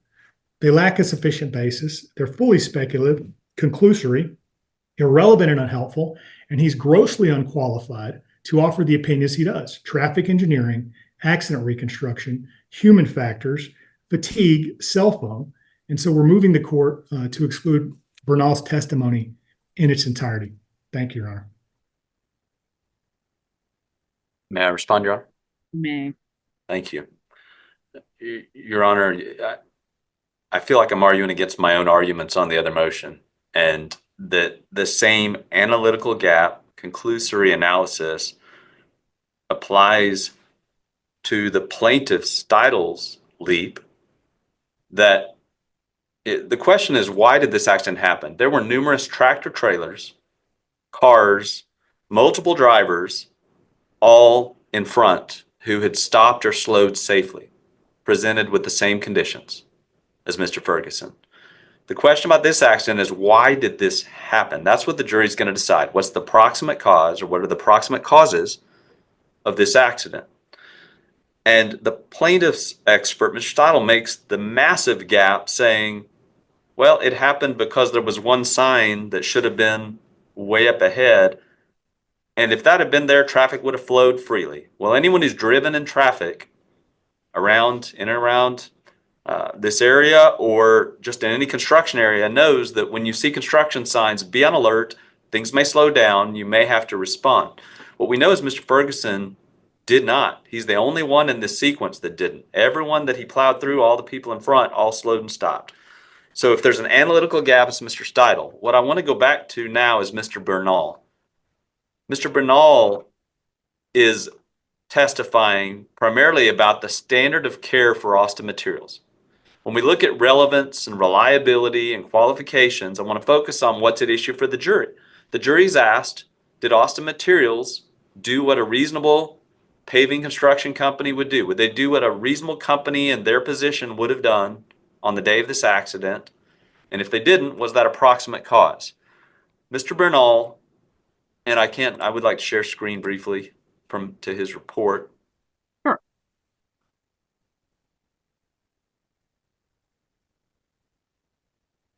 Describes his experience as 39 years of workplace safety experience related to general industry, construction, and highway construction, a bachelor's of science degree in engineering technology with a safety specialty from Texas A&M University, a professional member of the American Society of Safety Professionals, a certified construction safety and health technician from the Board of Certified Safety Professionals. And he provides a full CV, and all of this is available for the court. I want to give that as context because what the plaintiff's counsel have done have avoided what his main area of experience and expertise are in an attempt to discredit him. And frankly, it sounded like a great cross-examination. I appreciate the outline to see the cross-examination coming for trial, but that's what it is. Mr. Deutsch is impeaching the witness, saying, you say you're qualified, but how many times have you done this or that? You say that, you're reaching this conclusion, but did you consider this, that, and the other? The same things they're saying were appropriate cross-examination going to the weight of their own engineer's opinion. They're saying his analysis is incomplete and that his experience isn't direct. What they're leaving out is that actually Mr. Bernal is not giving engineering opinions or human factors What he's opining on is Austin Materials' standard of care as a paving construction company. And he is a safety professional with not only his engineering degree from Texas A&M, but 39 years of workplace safety experience in general industry and construction and highway construction, and with a specialized certification for construction. His opinion is, what did Austin Materials do in their position? They're not, and this is important, Austin Materials is not an engineering company. They did not design this traffic control plan. What they're doing is paving and following the guidelines and the inspection and the management of TxDOT. TxDOT and Will Lockett and others had the safety engineer. Now, if the plaintiffs were criticizing Mr. Lockett or his designs, then Mr. Lockett they would need an engineer and he would need an engineer. Our client is not in the position of providing engineering services, and they're not being criticized for that. They're being criticized for their construction site management and not following the plan. Mr. Bernal has the safety experience and the credentials to discuss the standard of care for Austin Materials, discuss the safety issues presented in this circumstance, and to respond on those issues. Mr. Steidel is not actually providing engineering opinions, even though he's an engineer. He's providing an opinion that if a sign was there, traffic wouldn't have stopped. You don't have to be an engineer. It's not engineering calculations. There's no engineering calculation in that opinion, and there's no need to have an engineer to respond to it. So it's very much a goose and gander situation. We're not offering Mr. Bernal, never have as an engineer, and plaintiffs are trying to discredit him by saying that he's not, giving opinions as a professional engineer. Secondly, compliance with the contract. Mr. Bernal he's opining that given the documents that Austin Materials was given and looking at the evidence presented, including TxDOT's testimony as to what was followed and what was not followed and what they complied with. Bear in mind, the only person saying that Austin Materials failed to comply is plaintiff's own retained expert. TxDOT itself is saying Austin Materials complied. Mr. Bernal is saying that Austin Materials complied, and yet he's the one being accused of the incredible leap and having no support. His opinion is not only supported by the evidence itself, but it's all in the standards and the contracts and all the things discussed that are in the court's record, the entire investigation file for this case. His opinions are also supported by TxDOT, who are the engineers on the project. And we've referred the court to that evidence as well. So again, we submit that if anything, plaintiffs trying to use their impeachment on cross-examination to entirely exclude our expert while offering their expert making an even greater leap on the case. If I move down to the opinions now about Mr. Ferguson, because that is somewhat a separate issue, Mr. Ferguson being the truck driver, I'd like to share screen again. Go ahead. Thank you. Your Honor, this is actually Mr. Bernal, Dean Bernal, the expert who's in questions here, supplemental report. When counsel says he's not relying on evidence, I want to show, here's the evidence. This trip started at 2:11 a.m. in the morning, and the accident happened at 1:39 p.m. that day. So nearly 11 hours later, the truck started driving at 2 a.m. and then continued driving, braking, driving, braking, driving, braking for 11 hours. So when we go to explain to the jury, why did this tractor trailer not stop when everyone else did? Why did he not even slow? It's certainly relevant for the jury to see that he started at 2 in the morning and for the jury to see that all of these stops occurred. And what Mr. Bernal is doing for the jury is pointing out and looking at the question of why didn't this driver stop? Well, there's some evidence suggesting fatigue, which is well within commercial motor vehicle driving requirements for this driver. And also, and certainly a safety issue. And he also refers that there's other possible causes that could be distraction, cell phone. Mr. Bernal is just discussing multiple options because plaintiff's counsel was asking him, well, what are you saying are the causes? If it's not the sign, what is it? And what he's saying is clearly we have a driver that failed to respond to what's right in front of him. If I look at his logs, I see he drove through the night, stopping for rest breaks, short rest breaks, stopping, driving, all through the night. And there may also be these other distractions, but clearly there was some distraction because if the driver was looking forward, he would have seen the line of cars in front of him and stopped or slowed just like everyone else. So again, we submit that all of this, as to Mr. Bernal, is just cross-examination going to the weight of the evidence, and that clearly, as to the opinions as to Austin Materials and what it does as a construction company, Mr. Bernal is qualified to provide those opinions because they're not being accused of engineering malpractice. If this was an engineering case, plaintiff would have to have a certificate of merit under the statutes. They would come forward with standard of care evidence as an engineer. We would rebut it with engineering testimony. That's not this case at all. We're a paving company. So Mr. Bernal is sufficiently qualified to assist the jury in looking at whether this paving company complied with its contract with TxDOT is our submission, Your Honor. Right. Any Correspond briefly, Your Honor. Yes. Excuse me. Ultimately, this dispute is about the uninterrupted flow of traffic. We've got a PCMS that is set 1.6 miles ahead of the lane closure. That caused confusion by not saying what lane was closed, the right lane, and what to do about it, merge left.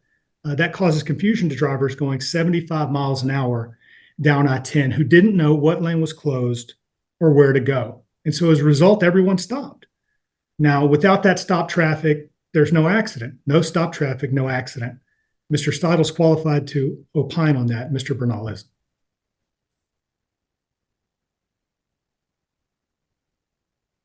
Okay. I'll take this one under advisement.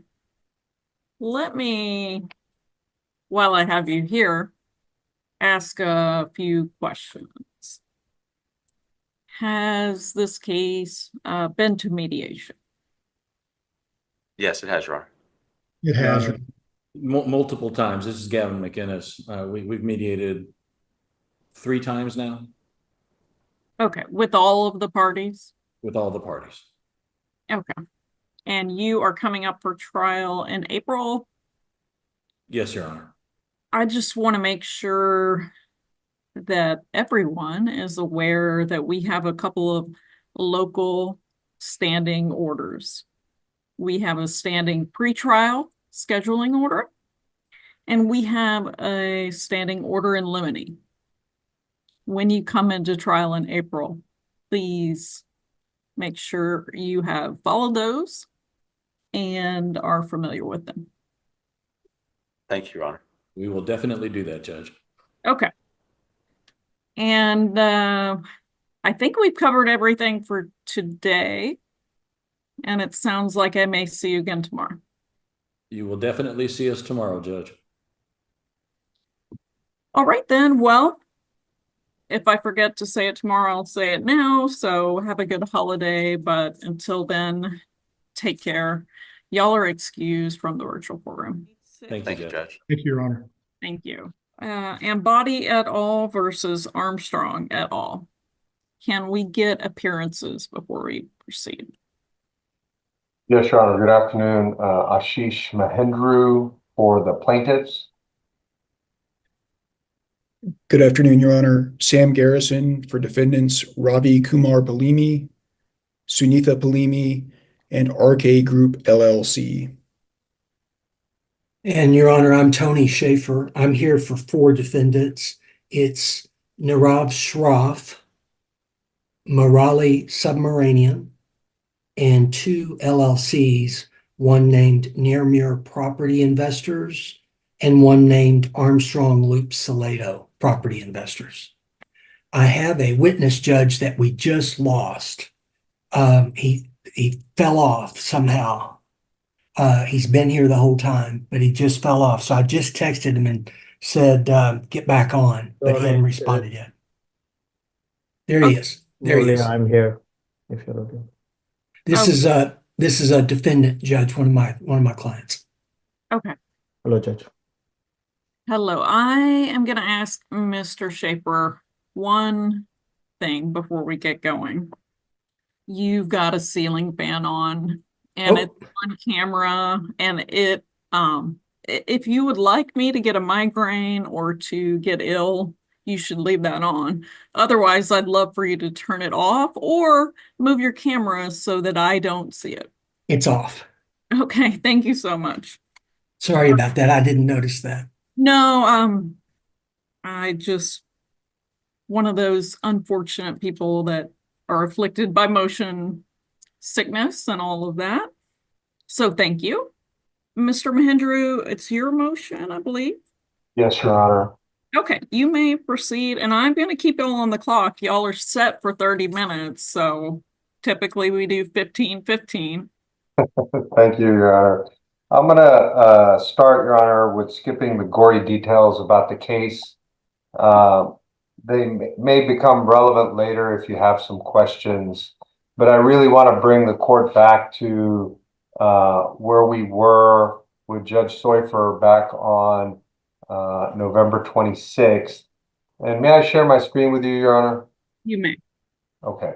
So this virtually identical motion to compel was set before her on the 26th.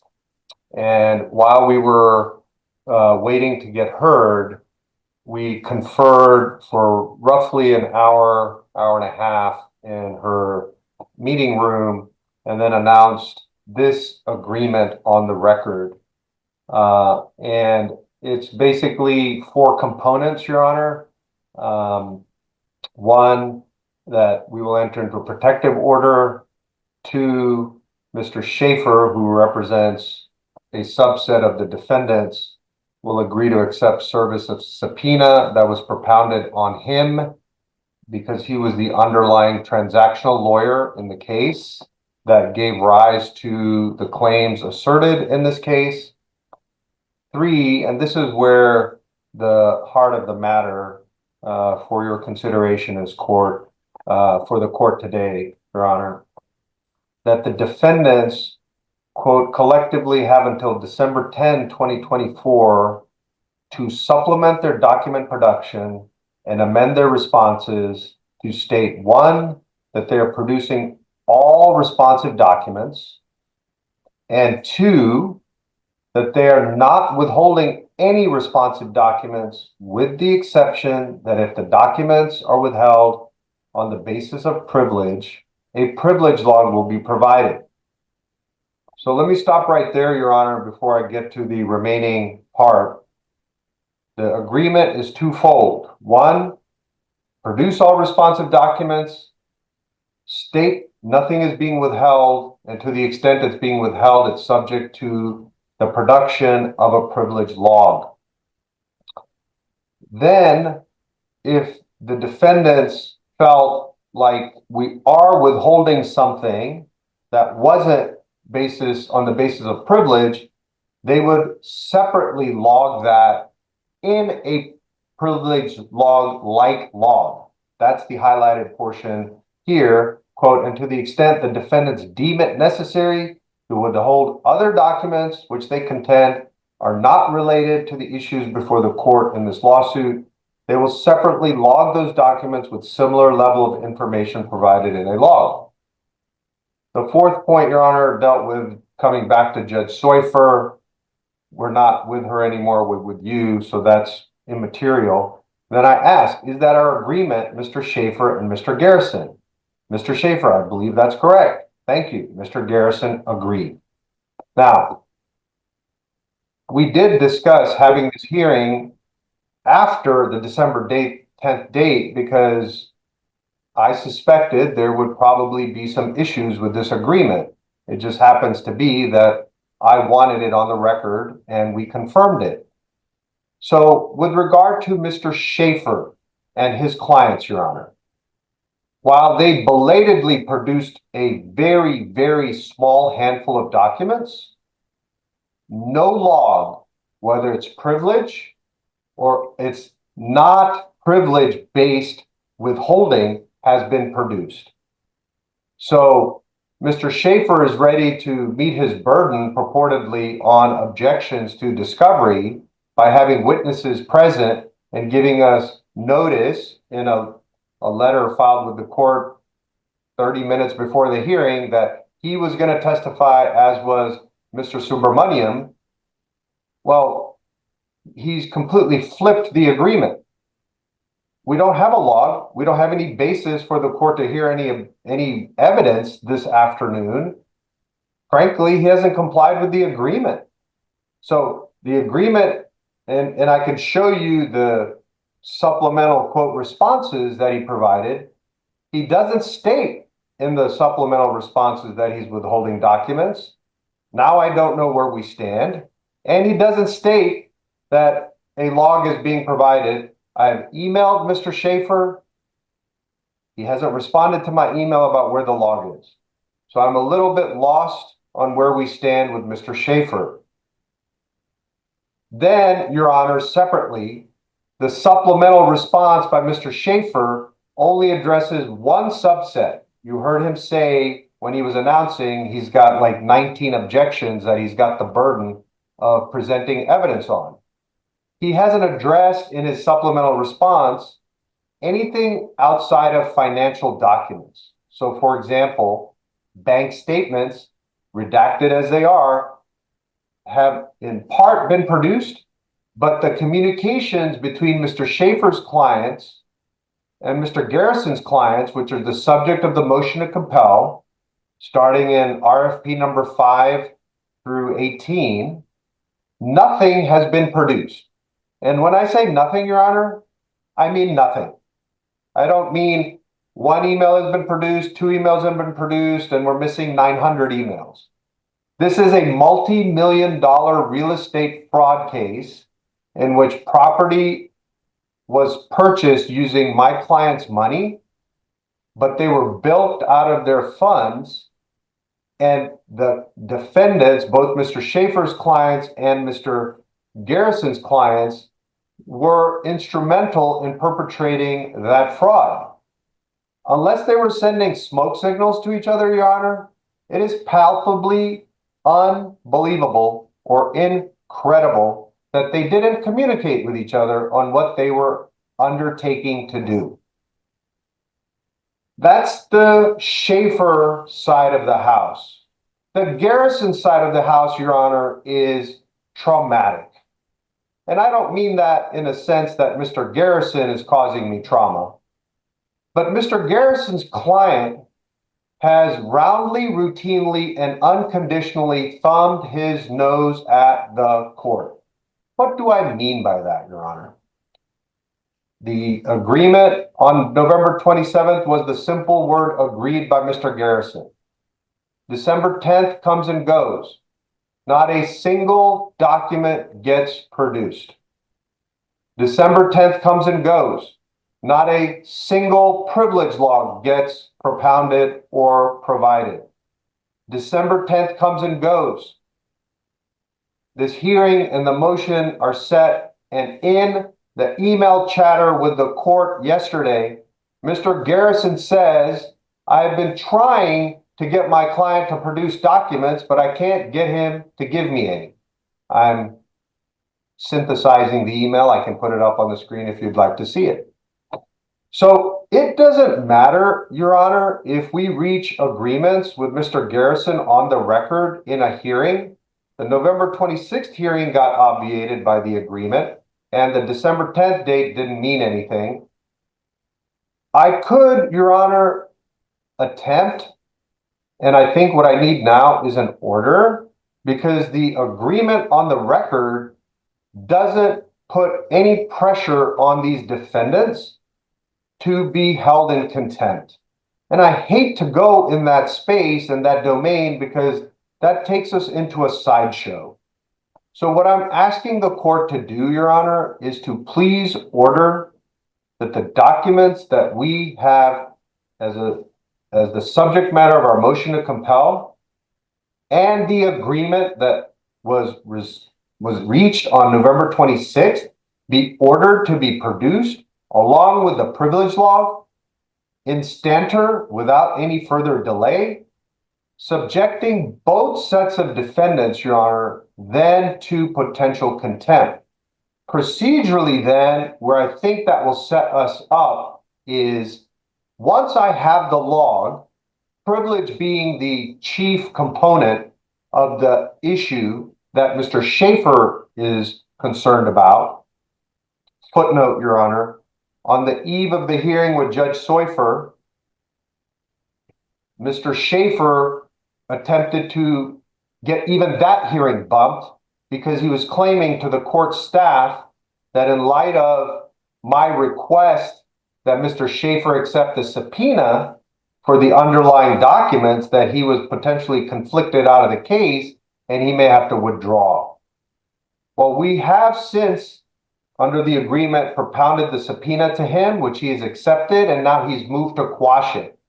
We're going to set that motion to quash for another hearing, for another date. That's not before the court. I'm just rounding out the procedural history on the agreement that was reached. But until the log is provided, Your Honor, there's really no meaningful way to have a discussion with the court about what would then be the next step, which is to request the court to conduct an in-camera review on the log items. So, one, Your Honor, I would like the court to order them to produce the documents that are the subject of the motion by a date certain. Two, provide the log that was agreed to on November 26th by a date certain. And then, Your Honor, whether we come back to you or go back to central docket to readdress the issues of the privilege asserted by Mr. Schaefer, and whether that does in fact then become an evidentiary hearing or not, is something we'd have to map out once we have the log in hand. If you want, by way of example, Your Honor, I can show you some of the other document requests that are the subject of our motion that have gone completely unresponded to by both sets of defendants real quickly. Okay, well, let me just check in with you. All of these requests that you're talking about were the subject of the agreements on the record at the prior hearing. That's correct, Your Honor. Well, then why do I need to see the requests? If it was agreed that these defendants were going to comply and produce documents, I'm not sure why I need to see them or why objections would be being lodged at this point in time. Your Honor, I am totally in sync with your thought process on this. I don't think you exactly need to see them, but even during the course of the hearing with you, I got supplemental responses from Mr. Garrison. The objections are still there. The documents have not been produced, and all it says is defendant will supplement. So what I don't want, Your Honor, is we leave you without an order where they continue to maintain the objections, because for future courts who consider this issue, the issue of the objections will still keep interlacing itself as a regulator on what the documents are that they are or are not producing. So if we look at it from a funnel shape, if the mouth of the funnel is the documents that they agreed to produce and haven't been produced because they're withholding them on some basis, privilege being really the only one, that requires some clarification. The objections, I think, are out the window, especially in light of the fact they reached an agreement that they didn't even comply with. So I don't think the objections apply. I think the documents needed to be produced, and I hope I answered the court's question. Okay, thank you. All right, who wants to go first for the defendants? Judge, I'd be glad to. This is Tony Schaefer. I have 4 defendants. Mr. Mangrum is not accurate in his comments. He filed his request for production on the day I filed my answer. Didn't wait for initial disclosures. We filed objections. Part of my objections were that he didn't say where to produce the documents. in his request, so I told him I'd produce them at my office. The second thing was, in his request for production, he demanded a privilege log, and I objected to that and said 193.3 doesn't allow that. 193.3 says that after a response is filed or served, after a response is served, let me get to that. After receiving a response indicating that material or information has been withheld from production, a party seeking discovery may then serve a written request that the parties produce a privilege log, and they've got 15 days to do that after that request is made. His request was on the day I filed my answer. I objected to that. We went into the waiting room, as Mr. Mangrum said, and he was correct about that. We were there probably an hour. We negotiated some. When we came back out, Mr. Mangrum read an agreement into the record, and he showed you that on his screen. I don't have access to that document because it was produced in Mr. Mahendra's motion to compel that he filed on Friday afternoon. Mr. Garrison was going to object to this, Judge, but we're already so far into this. This hearing was set without conferring, without notice. It was filed on Friday afternoon. I was traveling. I didn't see it till Sunday. I noticed it Sunday evening. I got with my clients. I sent it to them. We're here without complying with the local rules. The hearing is set without the local rules, but we're already so far into this, Judge. We didn't file a motion to correspond for continuance on that because we don't need that, Judge. What we need to look at is the agreement that he read into the record did not show you what I said in the record, because at the end of toward the middle of his recitation that he was reading to the judge, he said, as to any withheld documents, you need to file a separate log. As to any withheld documents, you have to provide a separate log. It would not be considered a privileged log, clearly, but it would have the same data points. Otherwise, I have no way of what you're withholding. And I said, fair. I don't think that's the rules, but that's probably a fair result. And then I said, if I withhold documents on a privilege, and I didn't mean to say privilege, if I withhold documents on a privilege, I will treat it like a privilege log, and I'll say I'm withholding documents related to the Pep Boys purchase or the ABC thing. I was referring to his comment that if I'm withholding documents, I will produce a log. Now, and we're going to treat it like a privilege log, and under a privilege log, I've got 15 days to produce it, Judge. And this agreement was on the 10th, and I've been working on it. The problem with it is his requests are so overly broad. It's the typical problem. His requests are produce all documents that relate to X. And at the same time, Judge, he subpoenaed me for all of my records with my clients from 2000, I think it was from 2018 to the present. Judge, I looked at my records. I have 27 separate matters involving probably 40 projects that he's asking me to produce and asking me to create a log on. Those are just my records. He's subpoenaing me for all of my records with my clients. And as he said, as Mr. Mangrum just said, we're going to take that matter up. He texted me or emailed me while we've been here today asking where my privilege log is. I hadn't even focused on that because that wasn't mentioned, as I recall, in his 100 and some odd page motion and attachments until he texted it or emailed it to me while we've been sitting here. So I am working on a privilege log on the withheld documents so he can understand what they are. And a lot of them are going to be other projects, but the requests are just so overly broad. There is no reasonable way to respond to that. As I said, I've got probably 47 projects that he's asking me to do a log on. So, Judge, this matter was set Friday afternoon for today's hearing. And when I read it Sunday night, I realized that he is now asking for all objections to his 50 requests for productions to be dealt with.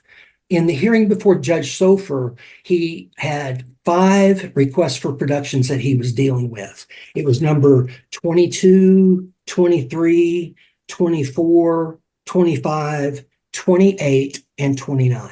Those were the issues that were dealt with by Judge Sofer, and those were those were the requests for production that we reached the agreement on. We did not agree that our objections are all waived and we're just going to produce all documents related to it. Our objections are still intact, such as one of the requests was produce all bank statements where plaintiffs' financial deposits were made or where that money was transferred to. There's just no way to respond to that. So we object to that, but we produced bank records that are redacted showing where plaintiff's money came in and when it was transferred out. So we are working on this, and the word contempt is pretty offensive to use on this. We're working on this, but you can't just say, produce all documents that you have with your clients and expect me to produce all documents that I have with my clients. But that's where we are right now. So there are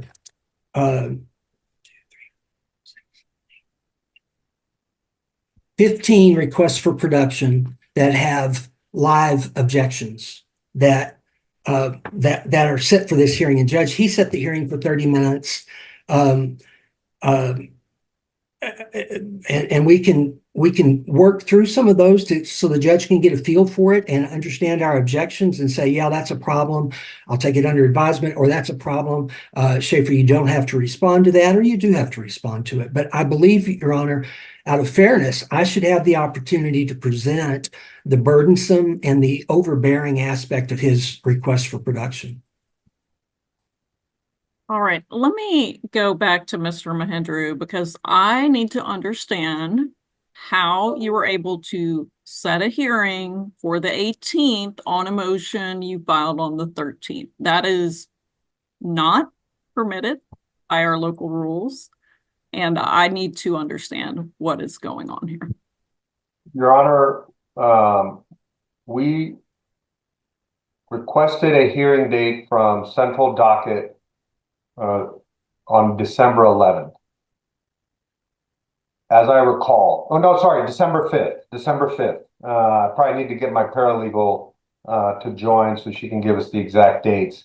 The request was made on December 5th. I believe Judge Sofer's office told us that we would have to go back to Central Docket. Let me, Mr. Beck responded, Your Honor, to us. Let me confirm when Mr. Beck told me that. Yeah, so we were thinking that this issue would go back to Judge Sofer. And I may be mispronouncing her name, Your Honor. I thought it was Sofer. Sofer, Your Honor? Sofer, yeah. I thought I had it right, but okay. As I recall, it was December 5th. We announced ready. The announcement went out and the motion got filed. It may have been Thursday or Friday. I can get you the exact date on when the motion was filed. So the notice of hearing was sent out before the motion was filed, Your Honor. okay. And that is not permitted under our local rules. You don't get to set a hearing until you file the motion. And we have an announcement period that ended Wednesday of last week, and you really should not be able to get a setting or announce ready for a hearing if you haven't even filed the motion yet. I mean, you need to take a look at our local rules and make sure you are following them, because I am satisfied that you ignore them. And that's not okay.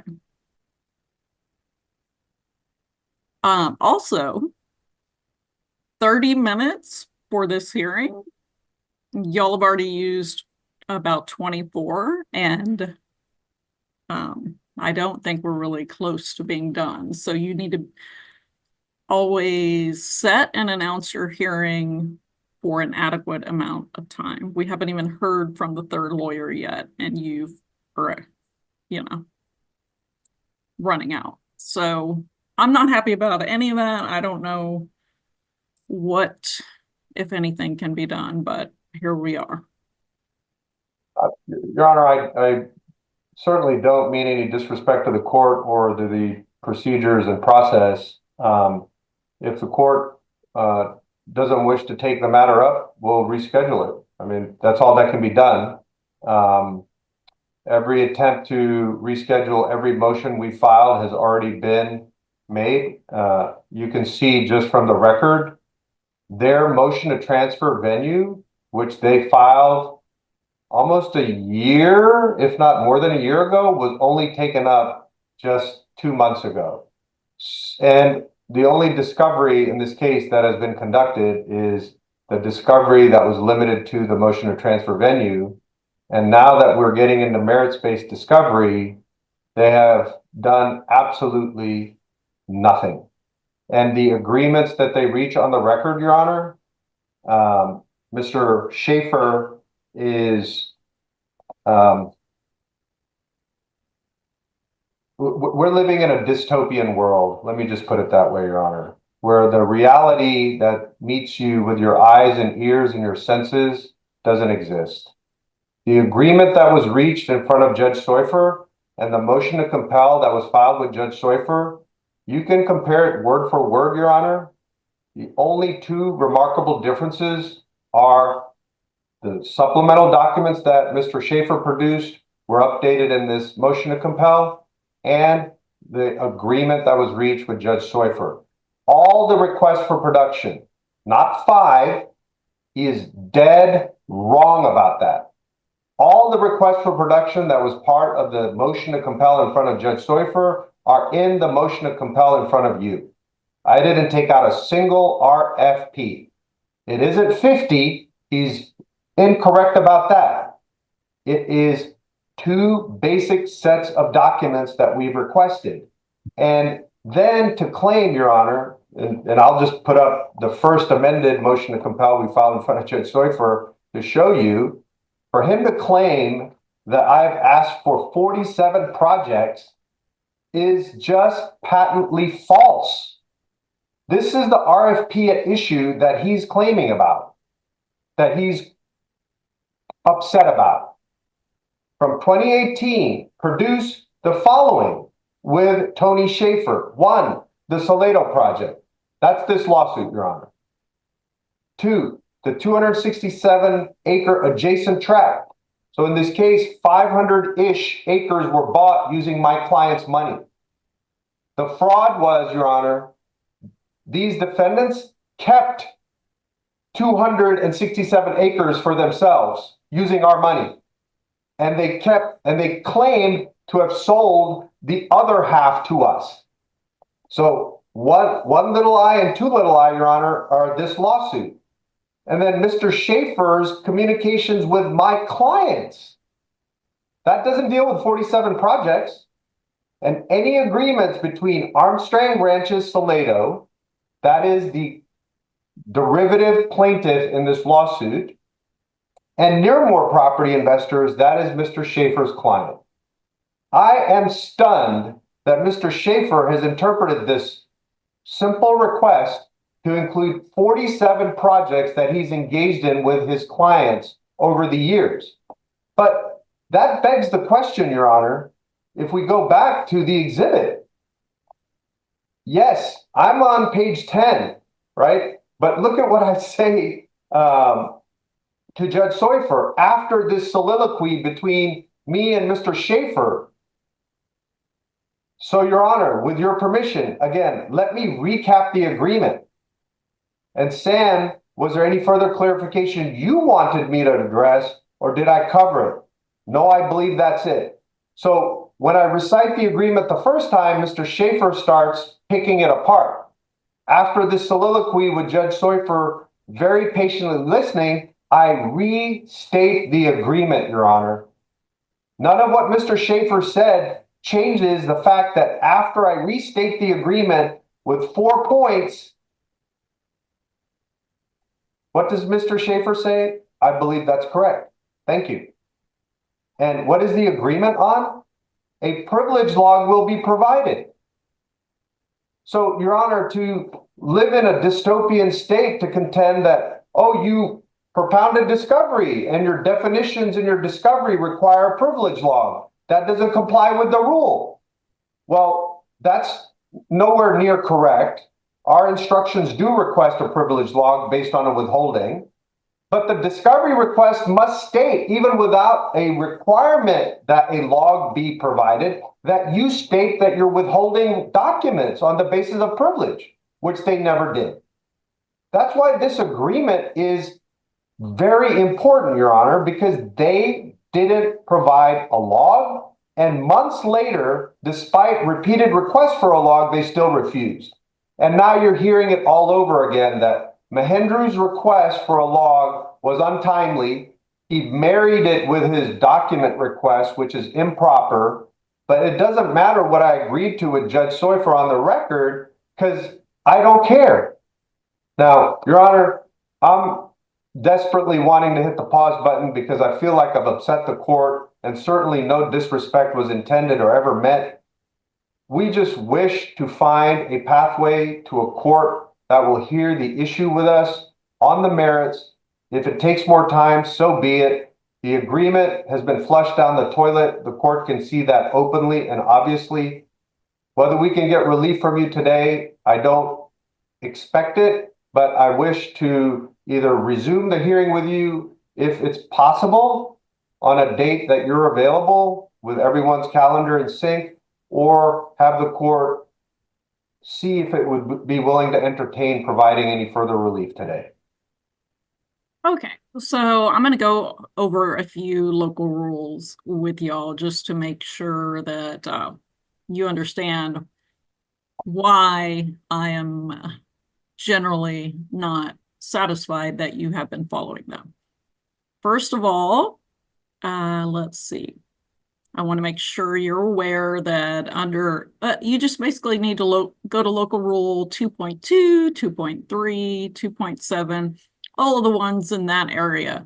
Our courts have the authority to reset any hearing if insufficient time has been set aside. I think that is very obvious to me that 30 minutes on a motion to compel with 3 parties is just, that does not work. So 2.7. And then we have another requirement that you don't get a setting after Friday preceding our announcement period unless there is an agreement by the parties to the setting. I know that wasn't the case here because of the emails we received from other councils saying, hey, I have a conflict. I didn't agree to this date. There was no conference. We require parties to confer before you set a hearing. I'm fairly certain based on the email traffic that did not happen.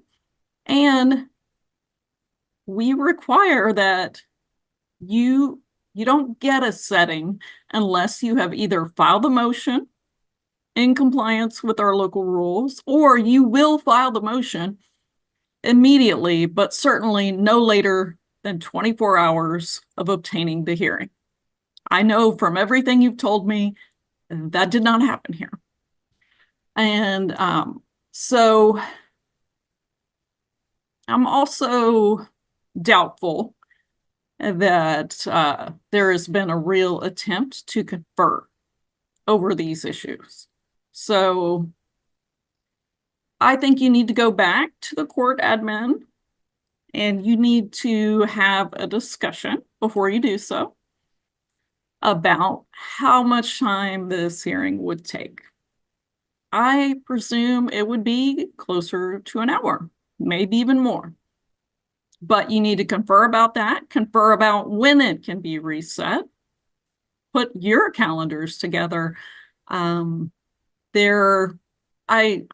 could keep the case, but that actually may slow down you getting a hearing because I already have certain things on the calendar the most efficient way to be heard is to go back to court admin. You could be back with us. It may or may not happen. I will probably be the last one to know when they post the dockets. That's when I find out what is headed our way.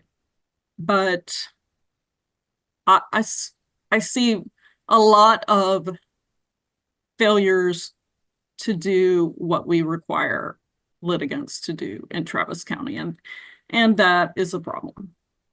Now, I understand you believe the defendants are not following their agreements, and that is troubling. But a lot of other things are troubling too, and I think we need more time to go through them all. So I'm going to send you on your way, and I suggest you confer first and then call court admin to get a new date. Your Honor, could I ask for one imposition on the court?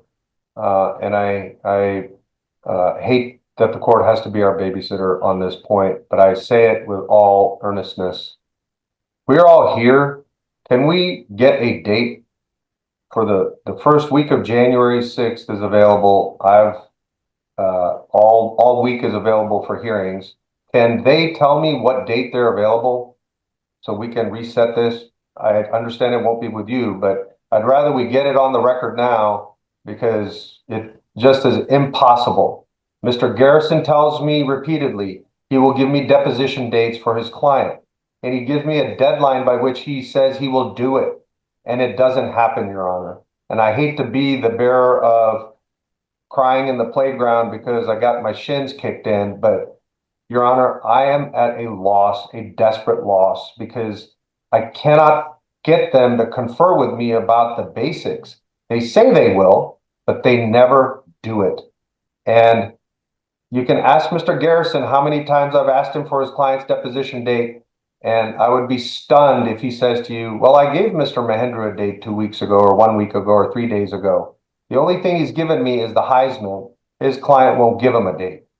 So I don't want to get caught in a trap where I can't, while you're admonishing me to confer, and I totally get that, I understand that, but I don't know how to confer if they won't respond. So we're here. Can we just get our calendars out right now and set a hearing, not with you, but make it clear that on the record they agreed to a hearing date so we don't repeat this movie again? Judge, may I respond briefly? You may. At the time of the first hearing with Judge Swayfer, November 26th. Okay, I don't want to hear substantive arguments. Well, if you are gonna, this hearing is ending, okay? Understood, Judge. Y'all are over your time.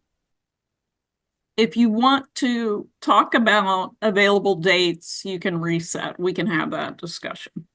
I'm not going to have any other discussions. Understood, Your Honor. That's all I would like, Your Honor, is can we get an agreement on the record as to when they are available? The first week of January, 6, 7, 8, 9, or 10 is available for hearings. And what dates are they available and how much time are they anticipating? All right. Mr. Mangrum, it is December 18th. The dockets for the week of January 6th are already kind of like today, very full. So you could reset for that week. And again, like today, you could be, let's see where you are. You are the 27th hour of hearings in what is a normally 12 hours of judge time available. So whoever set this had a big red light on their screen if they were using the online calendaring system, and should have known better, should have known you were very unlikely to get reached. I would advise you to set up a conference call and look a little bit further into January. I mean, if you want to take your chances like you did here and wait around all afternoon to see if, you know, a 3-hour hearing in front of you only takes 2 hours and 15 minutes, you know, that's your prerogative. But I think y'all have taken enough of the court's time, and you're going to need to have that conference call on your own. Okay, Thank you, Judge. May we be excused? yes, please do confer, please do crack open our local rules and please abide by them. Have a great holiday. You're Thank excused. you. Thank you, Judge. You too.